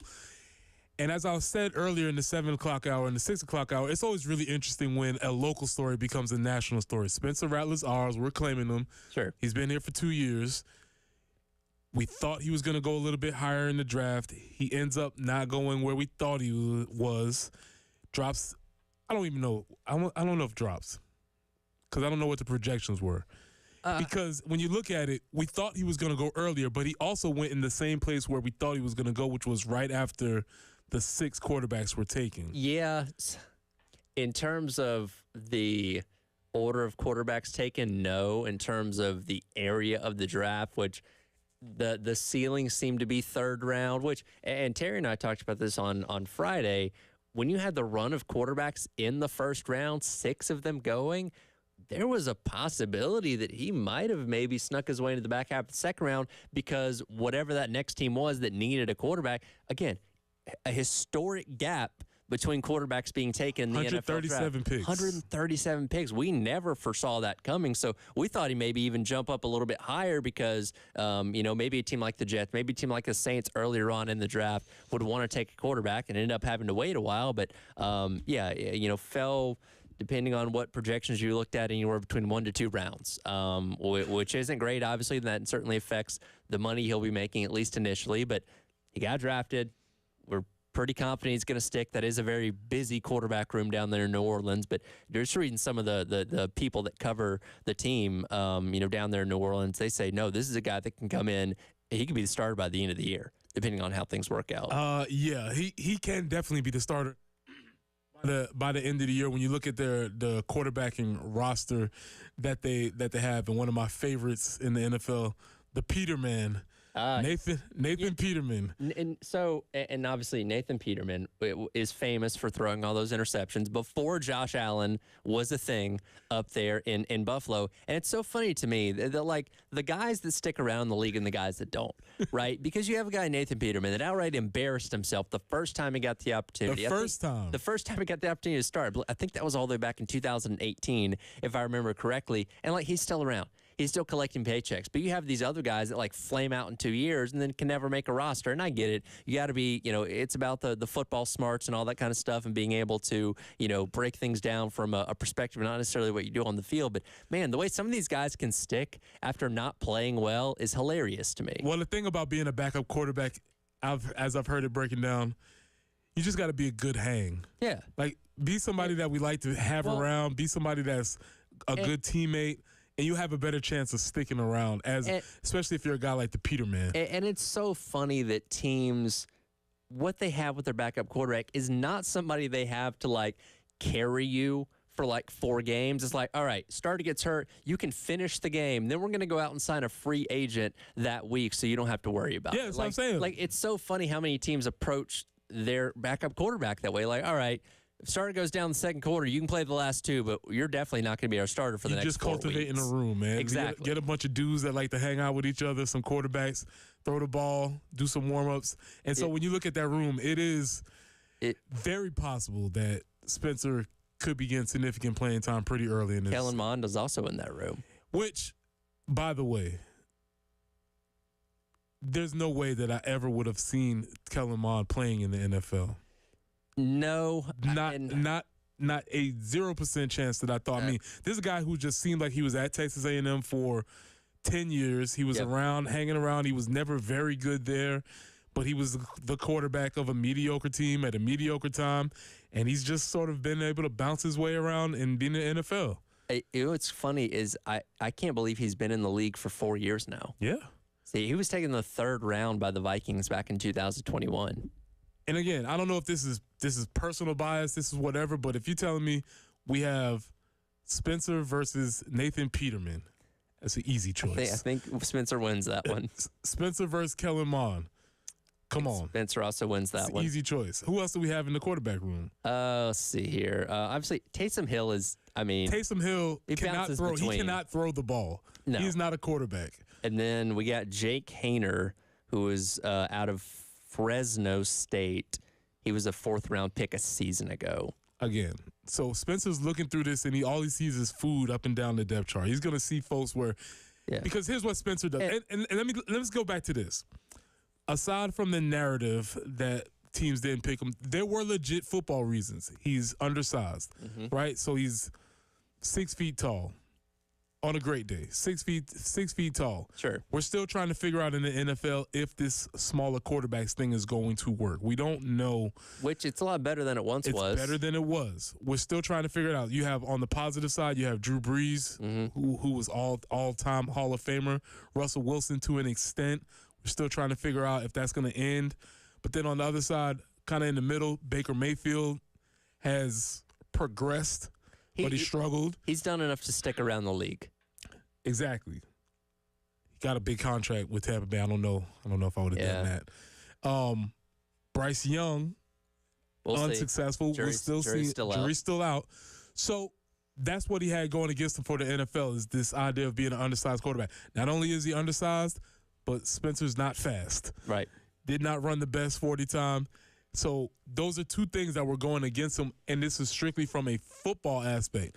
What he has going for him, what we all knew, elite-level arm talent. He can make every single throw on an NFL field from hash to hash, the comebacks, all the stuff that you hear them dream about, he can do.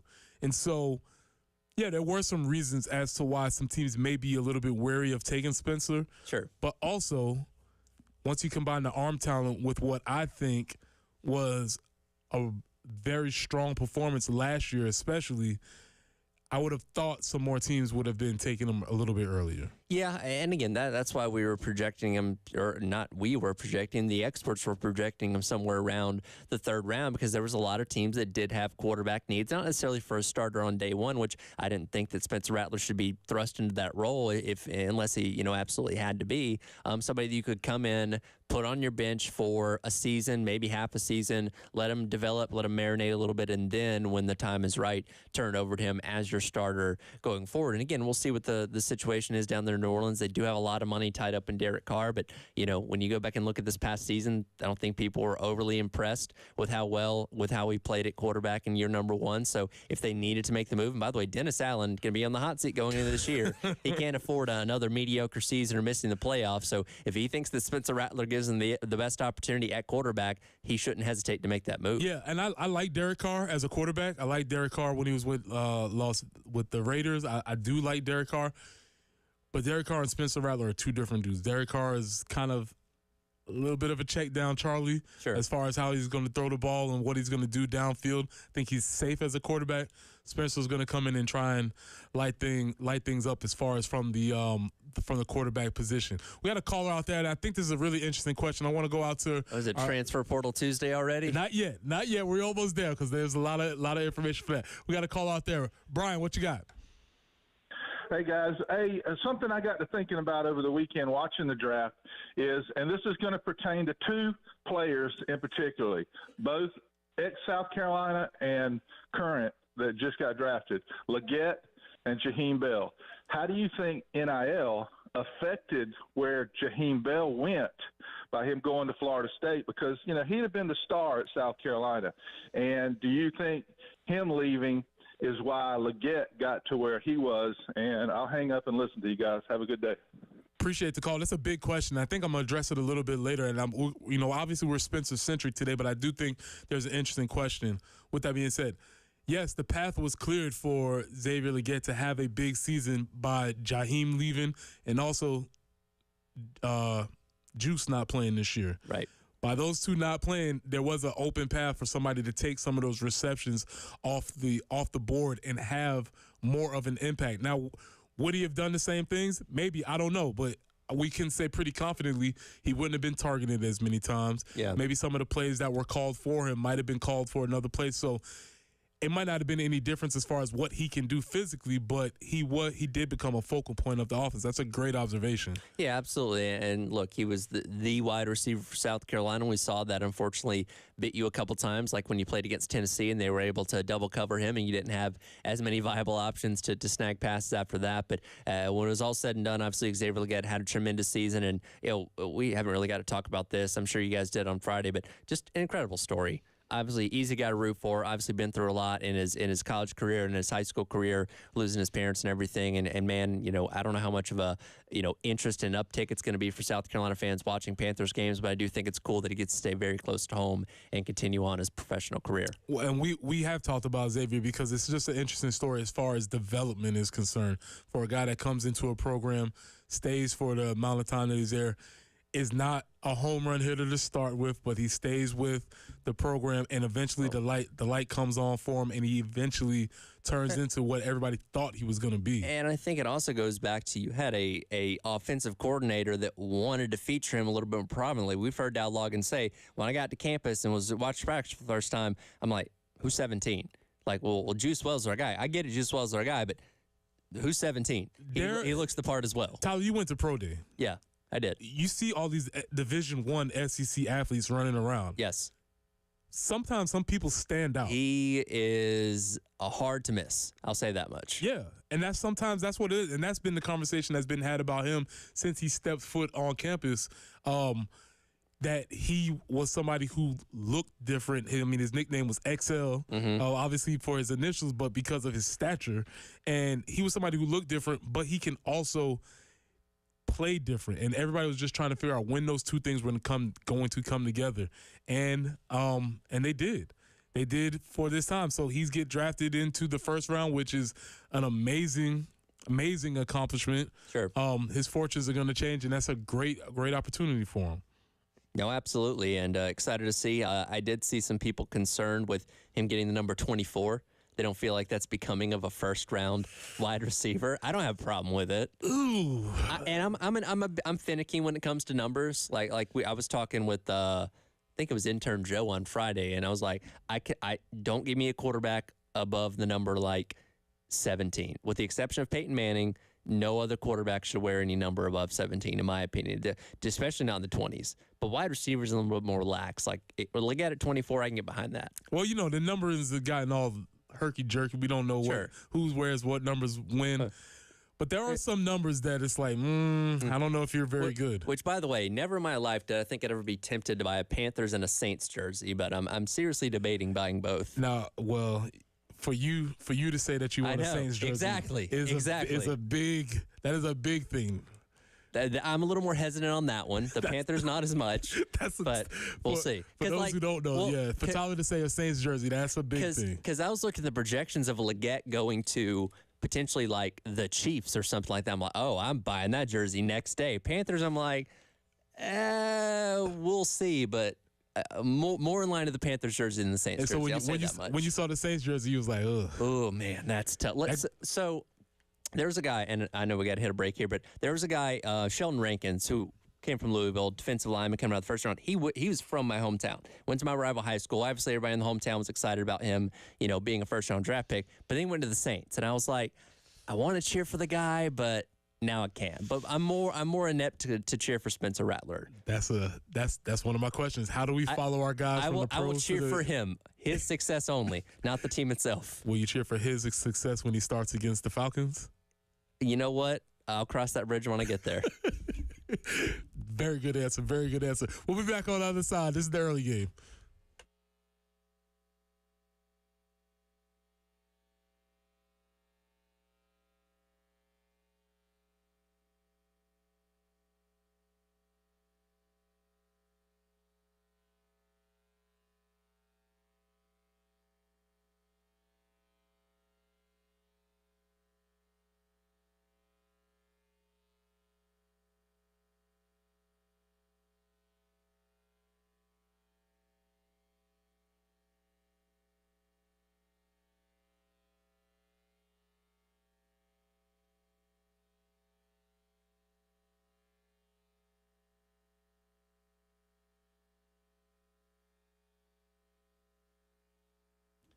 Mind you, once again, that the Palmetto Citizens Federal Credit Union has gotten to a convenient $1,075 for the Grand Slam giveaway. Yes, that is 1075, just like us here on the game. As we're still waiting for that first Grand Slam from a Gamecock hitter this season, whenever it does happen. And my goodness, we all hope it happens very, very soon. You could be the lucky recipient of all that money. Just head online to 1075thegame.com and register for your chance to win the Palmetto Citizens Federal Credit Union Grand Slam giveaway, taking on East Tennessee State coming up on Wednesday night. If that Grand Slam gets hit by anybody on this team, then you win all that money, and of course, $25 gets added to the pot each and every game, and it'd be $1,100 going into this weekend if it holds to taking on Missouri. Again, Palmetto Citizens Federal Credit Union Grand Slam giveaway on 1075thegame.com.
Ooh, it is a busy morning out there. Dooley Road at Two Notch, also Faro at North Brickyard Road, Highway 6 at Sharon Church Road, Newland at Clemson Road, Piney Woods Road, that's Piney Woods Road, at Piney Grove Road, Screaming Eagle at McCord's Ferry, Broad River Road at I-20, and Highway 378 at I-26. There's also an accident there. So allow a little extra time if you can, and be careful, please. 84 is going to be our high today. 85 tomorrow with some showers and maybe a couple thunderstorms. 86 for Wednesday. It's 58 right now. A little bit of a breeze on the early game.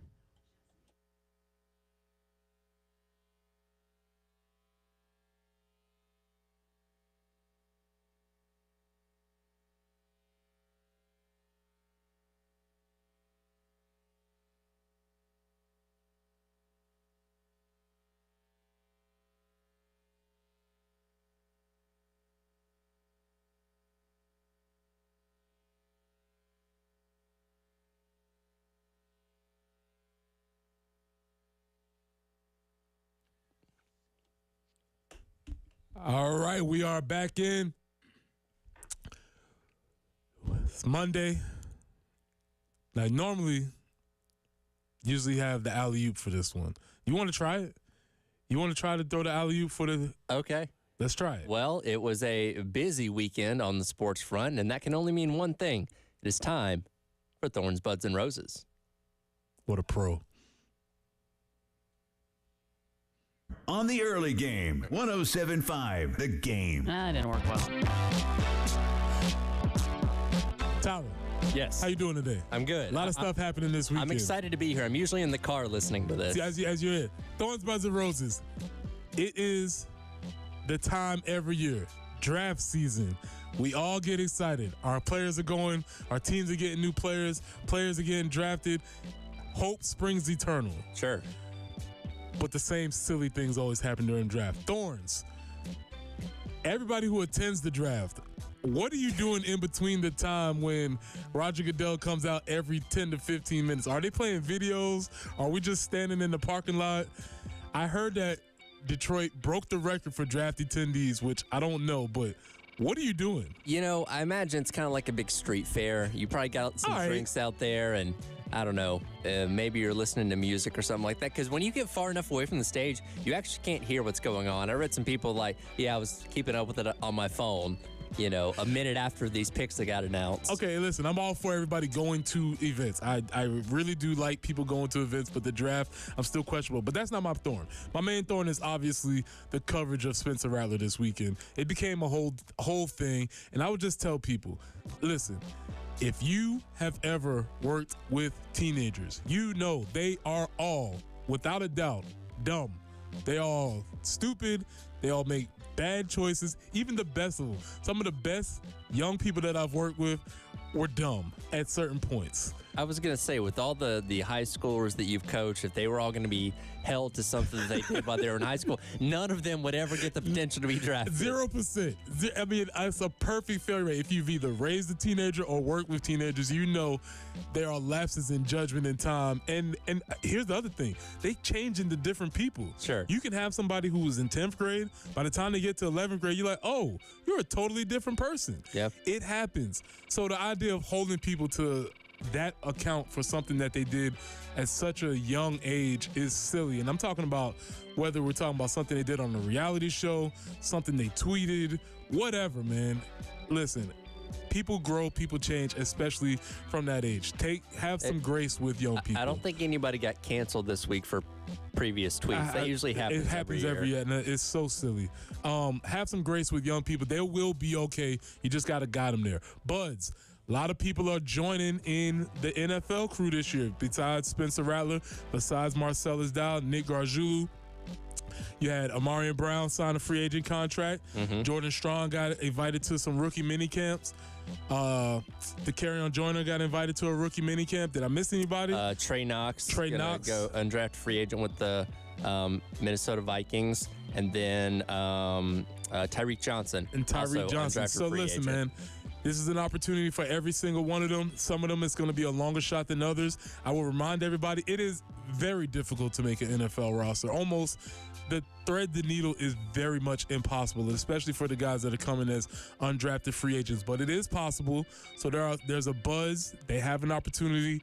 Hopefully those guys will go out there and make the best of this chance and opportunity. The last one I couldn't figure out how many roses I was going to get. I was going to get 7 roses. I was going to get 137 roses. I elected to get the most roses possible. We're going to get 150 roses for our guy, Spencer Rattler. For the 150th pick in the 2024 NFL Draft, you, sir, get all the roses. Thank you for your time that you were here. You definitely led us through could have been a dark period. And I think the rest of Gamecock Nation, I don't know if I speak for everybody, but we embrace you. We're glad you embraced us as a fan base. Even us who are Falcon fans will be cheering for you as you partake on this next stop in your journey as a New Orleans Saints. So much props to you, Spencer. Appreciate it. Go out there and show them what you're all about. Those are thorns, buds, and roses for the weekend, Tyler. See, I'm so excited to be here for this one today. Like I said, it's my favorite segment of the week, but I usually only get to hear it in the car. My man, I'm glad you got to see how the sausage gets made. You know, you got to see how it gets done. Looking at our draft coverage, do you have any thorns from the draft coverage? Not exactly. I will say that the attending draft, I talked about this on Friday, you know, unless I'm underneath the canopy where they have like the little sections of fans like, oh, the Bengals made a pick, let's show the Bengals fans yelling into the camera. Like, unless I'm up there, I don't want to be standing in the middle of a street a quarter mile away from the stage where I can't hear anything or see anything. I am with you. Like, I think it is the least appealing event to go to. I don't get the NFL obviously has cities bidding on it now, and hundreds of thousands of people there this weekend in Detroit. Like, it's working for something, but I think it goes back to the fact that the NFL prints money no matter what they do. NFL can't lose. For the longest time, this was just in Radio City Music Hall. You had the people that needed to be there, a few fans here and there, but nothing too crazy. And the NFL looked around and said, if we took this places, we could make a whole lot more money out of this. We could have cities bid on it, and it could be this whole street fair for crying out loud. Now they've done that, and there's no turning back. NFL doesn't lose. No, they do not. They seem to make the right call because they have the right product. And the NFL knows how to position their offseason. The college football offseason is a mess. It is a disaster from a calendar standpoint. The NFL does it so perfectly. You have the end of the season. You have free agency. You have the NFL draft. You have camps. You have the preseason. Then you have the regular season. Like, they are never away from the headlines. They know exactly what they're doing to remain in the news cycle year round. That's why the NFL's number one. That's right. It's hard to beat the king. We'll come back on the other side. We'll come back and talk about the NFL, why it's number one, because I think you have something. I do have one mini, want to say maybe a thorn. Okay, give it from the draft. And this has been happening over the years. Like, everybody boos Roger Goodell, right? Like, it's just become a part of it. He's now self-aware of it. And that takes some of the enjoyment out of it for me. Because now he's acknowledging the fact that he's getting booed. Like, the little mini video he did with, Eminem and the Detroit Lions leading up to walking out on the stage. Eminem's like, they're still going to boo you, right? Like, he brings somebody out there to defect the boos, but he's embracing it now. And I don't like that as much because I liked it better when I felt like it was bothering him. Oh, man, no kidding. I have a counter on the way back to that. Okay, we'll come back to that. You're listening to the early game.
Clemson Road near Hardscrabble Road, still a report of an accident there. Also, Dooley at Two Notch. Faro Road at North Brickyard Road, still working that earlier tie-up, as well as Broad River Road at I-20. As far as forecast goes, it's looking pretty darn nice. We're looking for a high today of about 84. And tomorrow we could see some showers, maybe a thunderstorm or two, and a high of 85, 86 for Wednesday. But it's fair, kind of breezy out there, and 57 right now on the early game.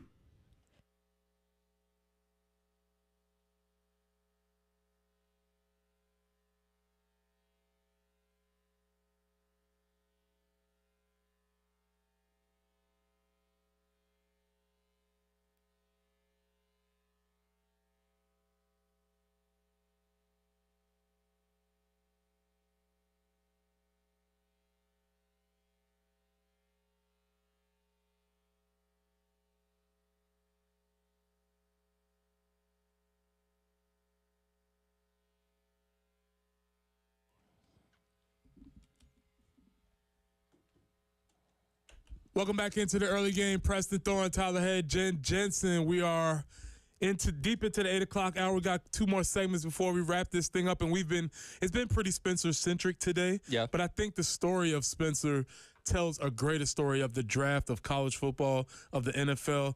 A lot of different ways that you can, I think in the radio world, they call this the topic tree. Yeah. There's a lot of different things that we can take away from this. Of it. Yeah. Yeah, absolutely. And I think like we talked about Jamie Bradford in the last hour that, unfortunately this is something that is still being talked about with him all these years later as he heads in to the NFL. But I think as time goes by, and again, I don't think there's going to be any issues in his time there in New Orleans, that eventually this will go away. And people say, oh yeah, remember that dumb thing that people talked about in the lead up to the draft? Well, that ended up being a problem because, again, you have so many other guys that are having issues on and off the field. I don't think Spencer Rattler is going to be an issue, and hopefully this narrative of what he said when he was 17 years old can finally die when it comes to Spencer Rattler. Yeah, also, he got a great city to go to. Yeah. Because there's not many cities that support their teams the way, I know begrudgingly, that support their teams the way the Saints do. Those fans are on it.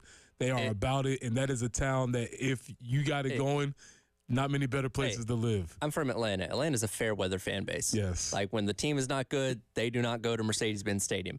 The Saints could be 0-16 going into the final week of the season. The Superdome is still going to be loud and proud. Yeah, those people support, and it's a great emphasize great city to live in. But we got Ray out here on the phone lines. We want to get to Ray. We've been talking about Spencer. Ray, what you got today? How you doing today?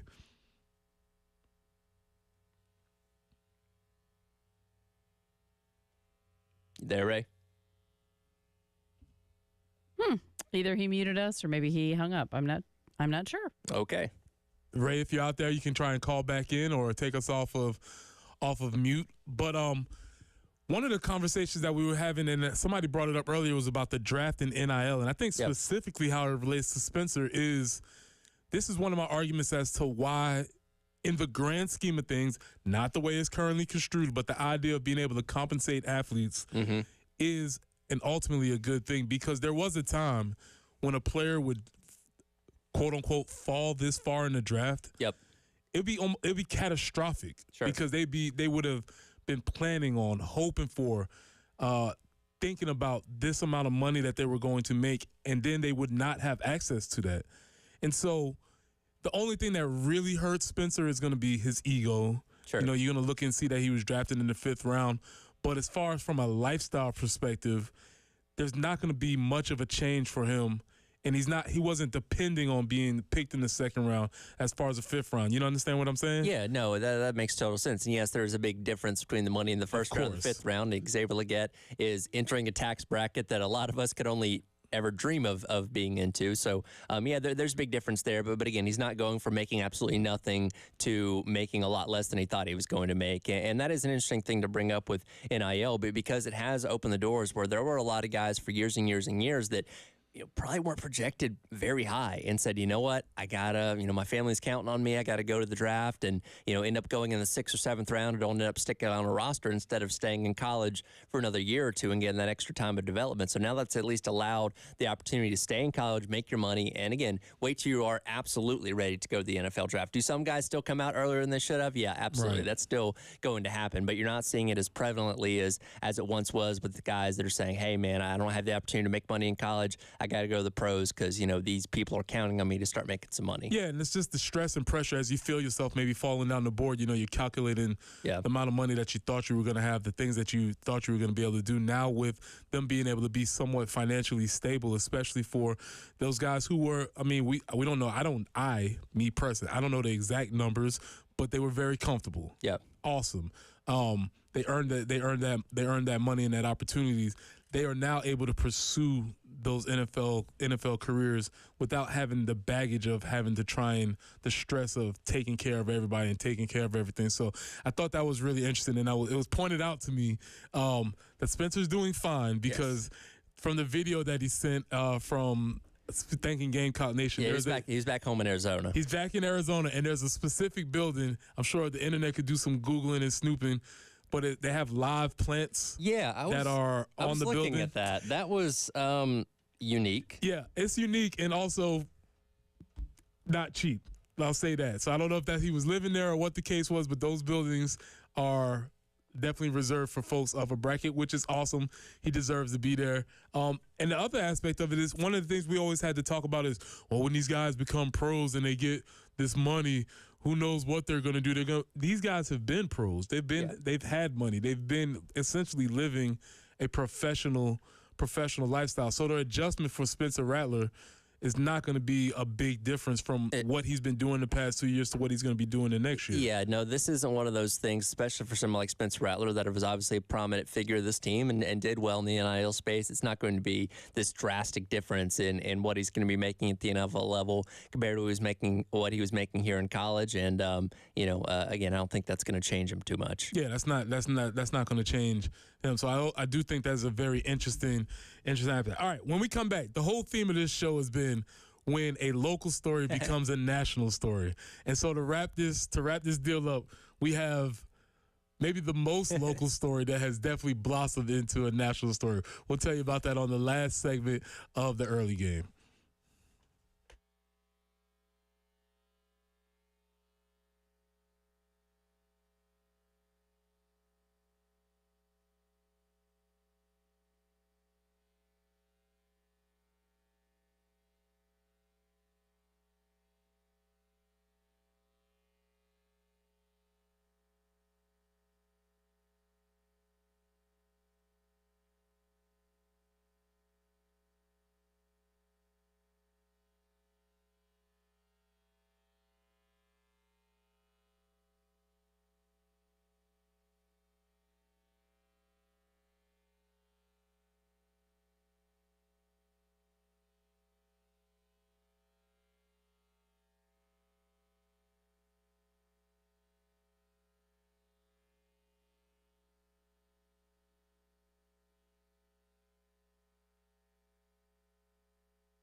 Mind you, once again, that the craft beer card is back here on the game. Spend $30 at a craft brewery or at a brewery at 12 different craft beer locations all around Columbia.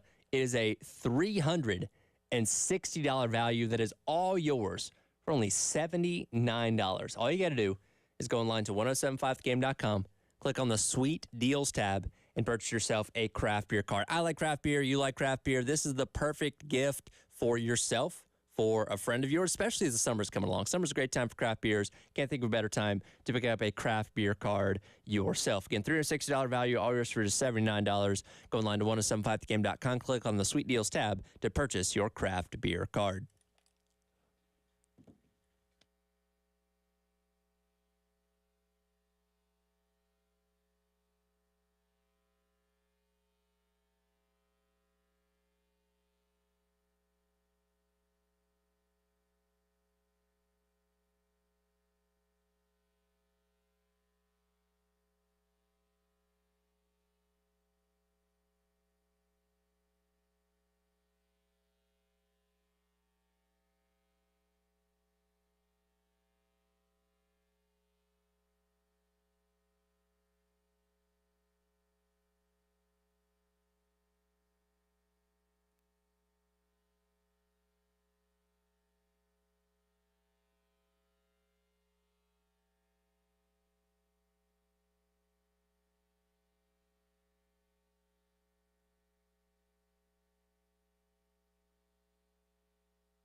What was that feeling like when you got the call?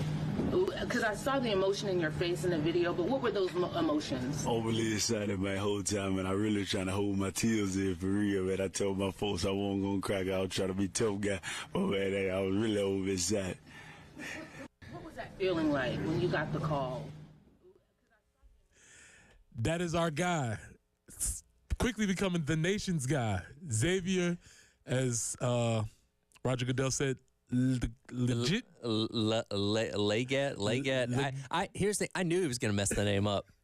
And here's the thing. He had done so many complicated names early in that draft. Some of the guys that have the Samoan names that can be very difficult to pronounce. He did pretty okay with those. But when it came to Leggett at the very end, which fortunately, when you watch the video of Xavier getting drafted at home with his family and stuff like that, everyone just kind of starts cheering as soon as they say Xavier. They don't hear so that they didn't part. Hear it. Yeah. So that didn't dampen it at all, which is good. But yes, he did screw that name up. Yeah, I don't know if our ears attuned. That just reminds me of when Holly Rowe was giving Aaliyah Boston the MVP, and she was like, "Congratulations to Aaliyah Edwards." And it can happen. Obviously, sure. we talk on microphones all the time. Names all the time. It can happen very quickly. But Roger Goodell, you make a lot of money, sir. And he's a first-round guy. Well, you got to get that one right. And supposedly there's phonetics on the card. But if nothing else, as he's heading out there, is there not somebody like, hey, sir, Xavier Leggett, Leggett. So he can just say it in his mind, so when he gets up there, he's good? That was one of my favorites, because you could just hear the pause. But along with Spencer Rattler becoming a nationwide phenomenon because of people talking about his narrative from the QB1 show from 2018, the internet is ablaze with conversation about our guy Xavier, and nobody thinks it's real. No. People have never heard it before, and you're just starting to see the country. We're talking about the country never being so divided. Well, the country is together on this. My favorite thing is that, like, people, they're like, oh, my God, or what is this? People are like, you've never been to Mullins. It's been very, very clear. You could just, all you have to do is find out where somebody is from geographically. Yep. And you could be like, do you understand? Do you not understand? And you hear several people be like, yep, got every word. You hear other people like, nope. Jen, matter of fact, can we get that one more time? Can we get our guy Xavier? And because the funny part is people say, well, really trying to hope. It's not necessarily the accent, but maybe it's the idea that there's never a period. Yeah, it's one long run-on sentence. It's just a long sentence. Let's hear our guy one more time. What was that feeling like when you got the call? Because I saw the emotion in your face in the video, but what were those emotions? Overly excited my whole time, and I really trying to hold my tears in for real, man. I told my folks I wasn't going to crack out, try to be tough guy, but man, I was really over excited. Period. I think the punctuation is the man. When you say man or for real, that's another the man transition. Is the punctuation mark. That's when you know he's actually coming to an end of a thought. Which, by the way, whenever you ask any other player to do an impression of Xavier Legette, it's the hey man. Like, that's his go-to. I will say this. I have been to Mullins, and I've been to several places around the state.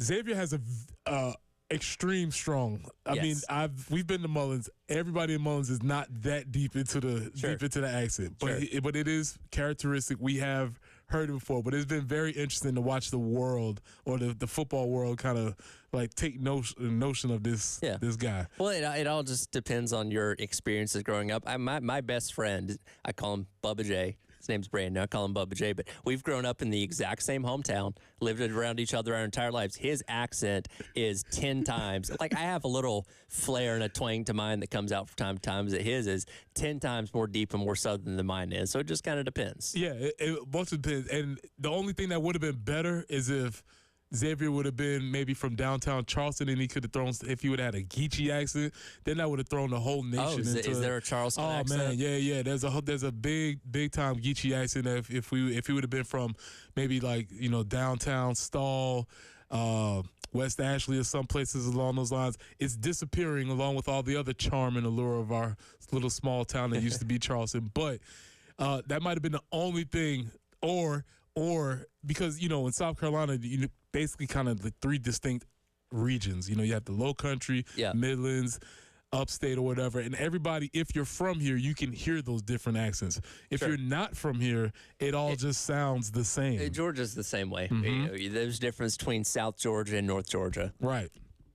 So you can hear the same. So the rest of the world has sort of taken stock in our guy Xavier Legette. So I'm interested to see how this plays out with as far as everybody figuring out who he is and what he's about. But obviously proud of him. He's just a lovable guy.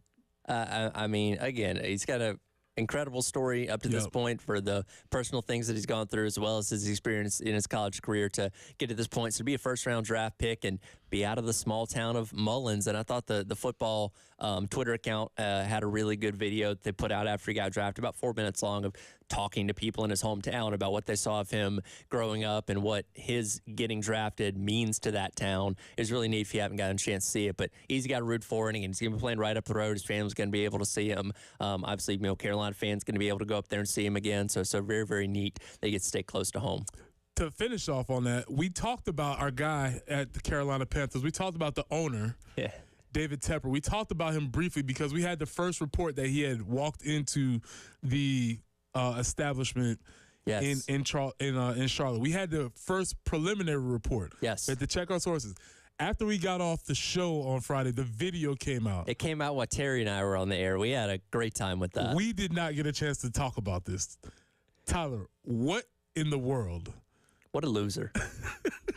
And the thing that we were trying to decipher, why did he take the guy's hat off? I couldn't figure out what was going on. I do know this.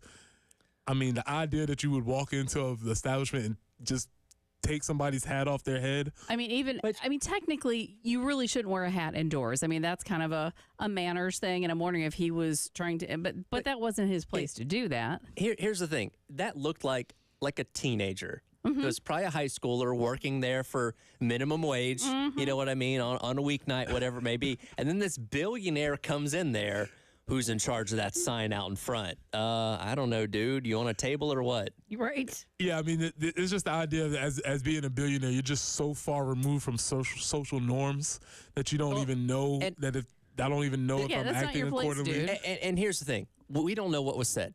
We don't know what that conversation was. They shook the guy's hand and they walked out. Like, so he wasn't angry and pointing fingers and jumping up and down and yelling, but he's lost the benefit of the doubt for all the other things, throwing the drink, the deal with Rock Hill. Yep.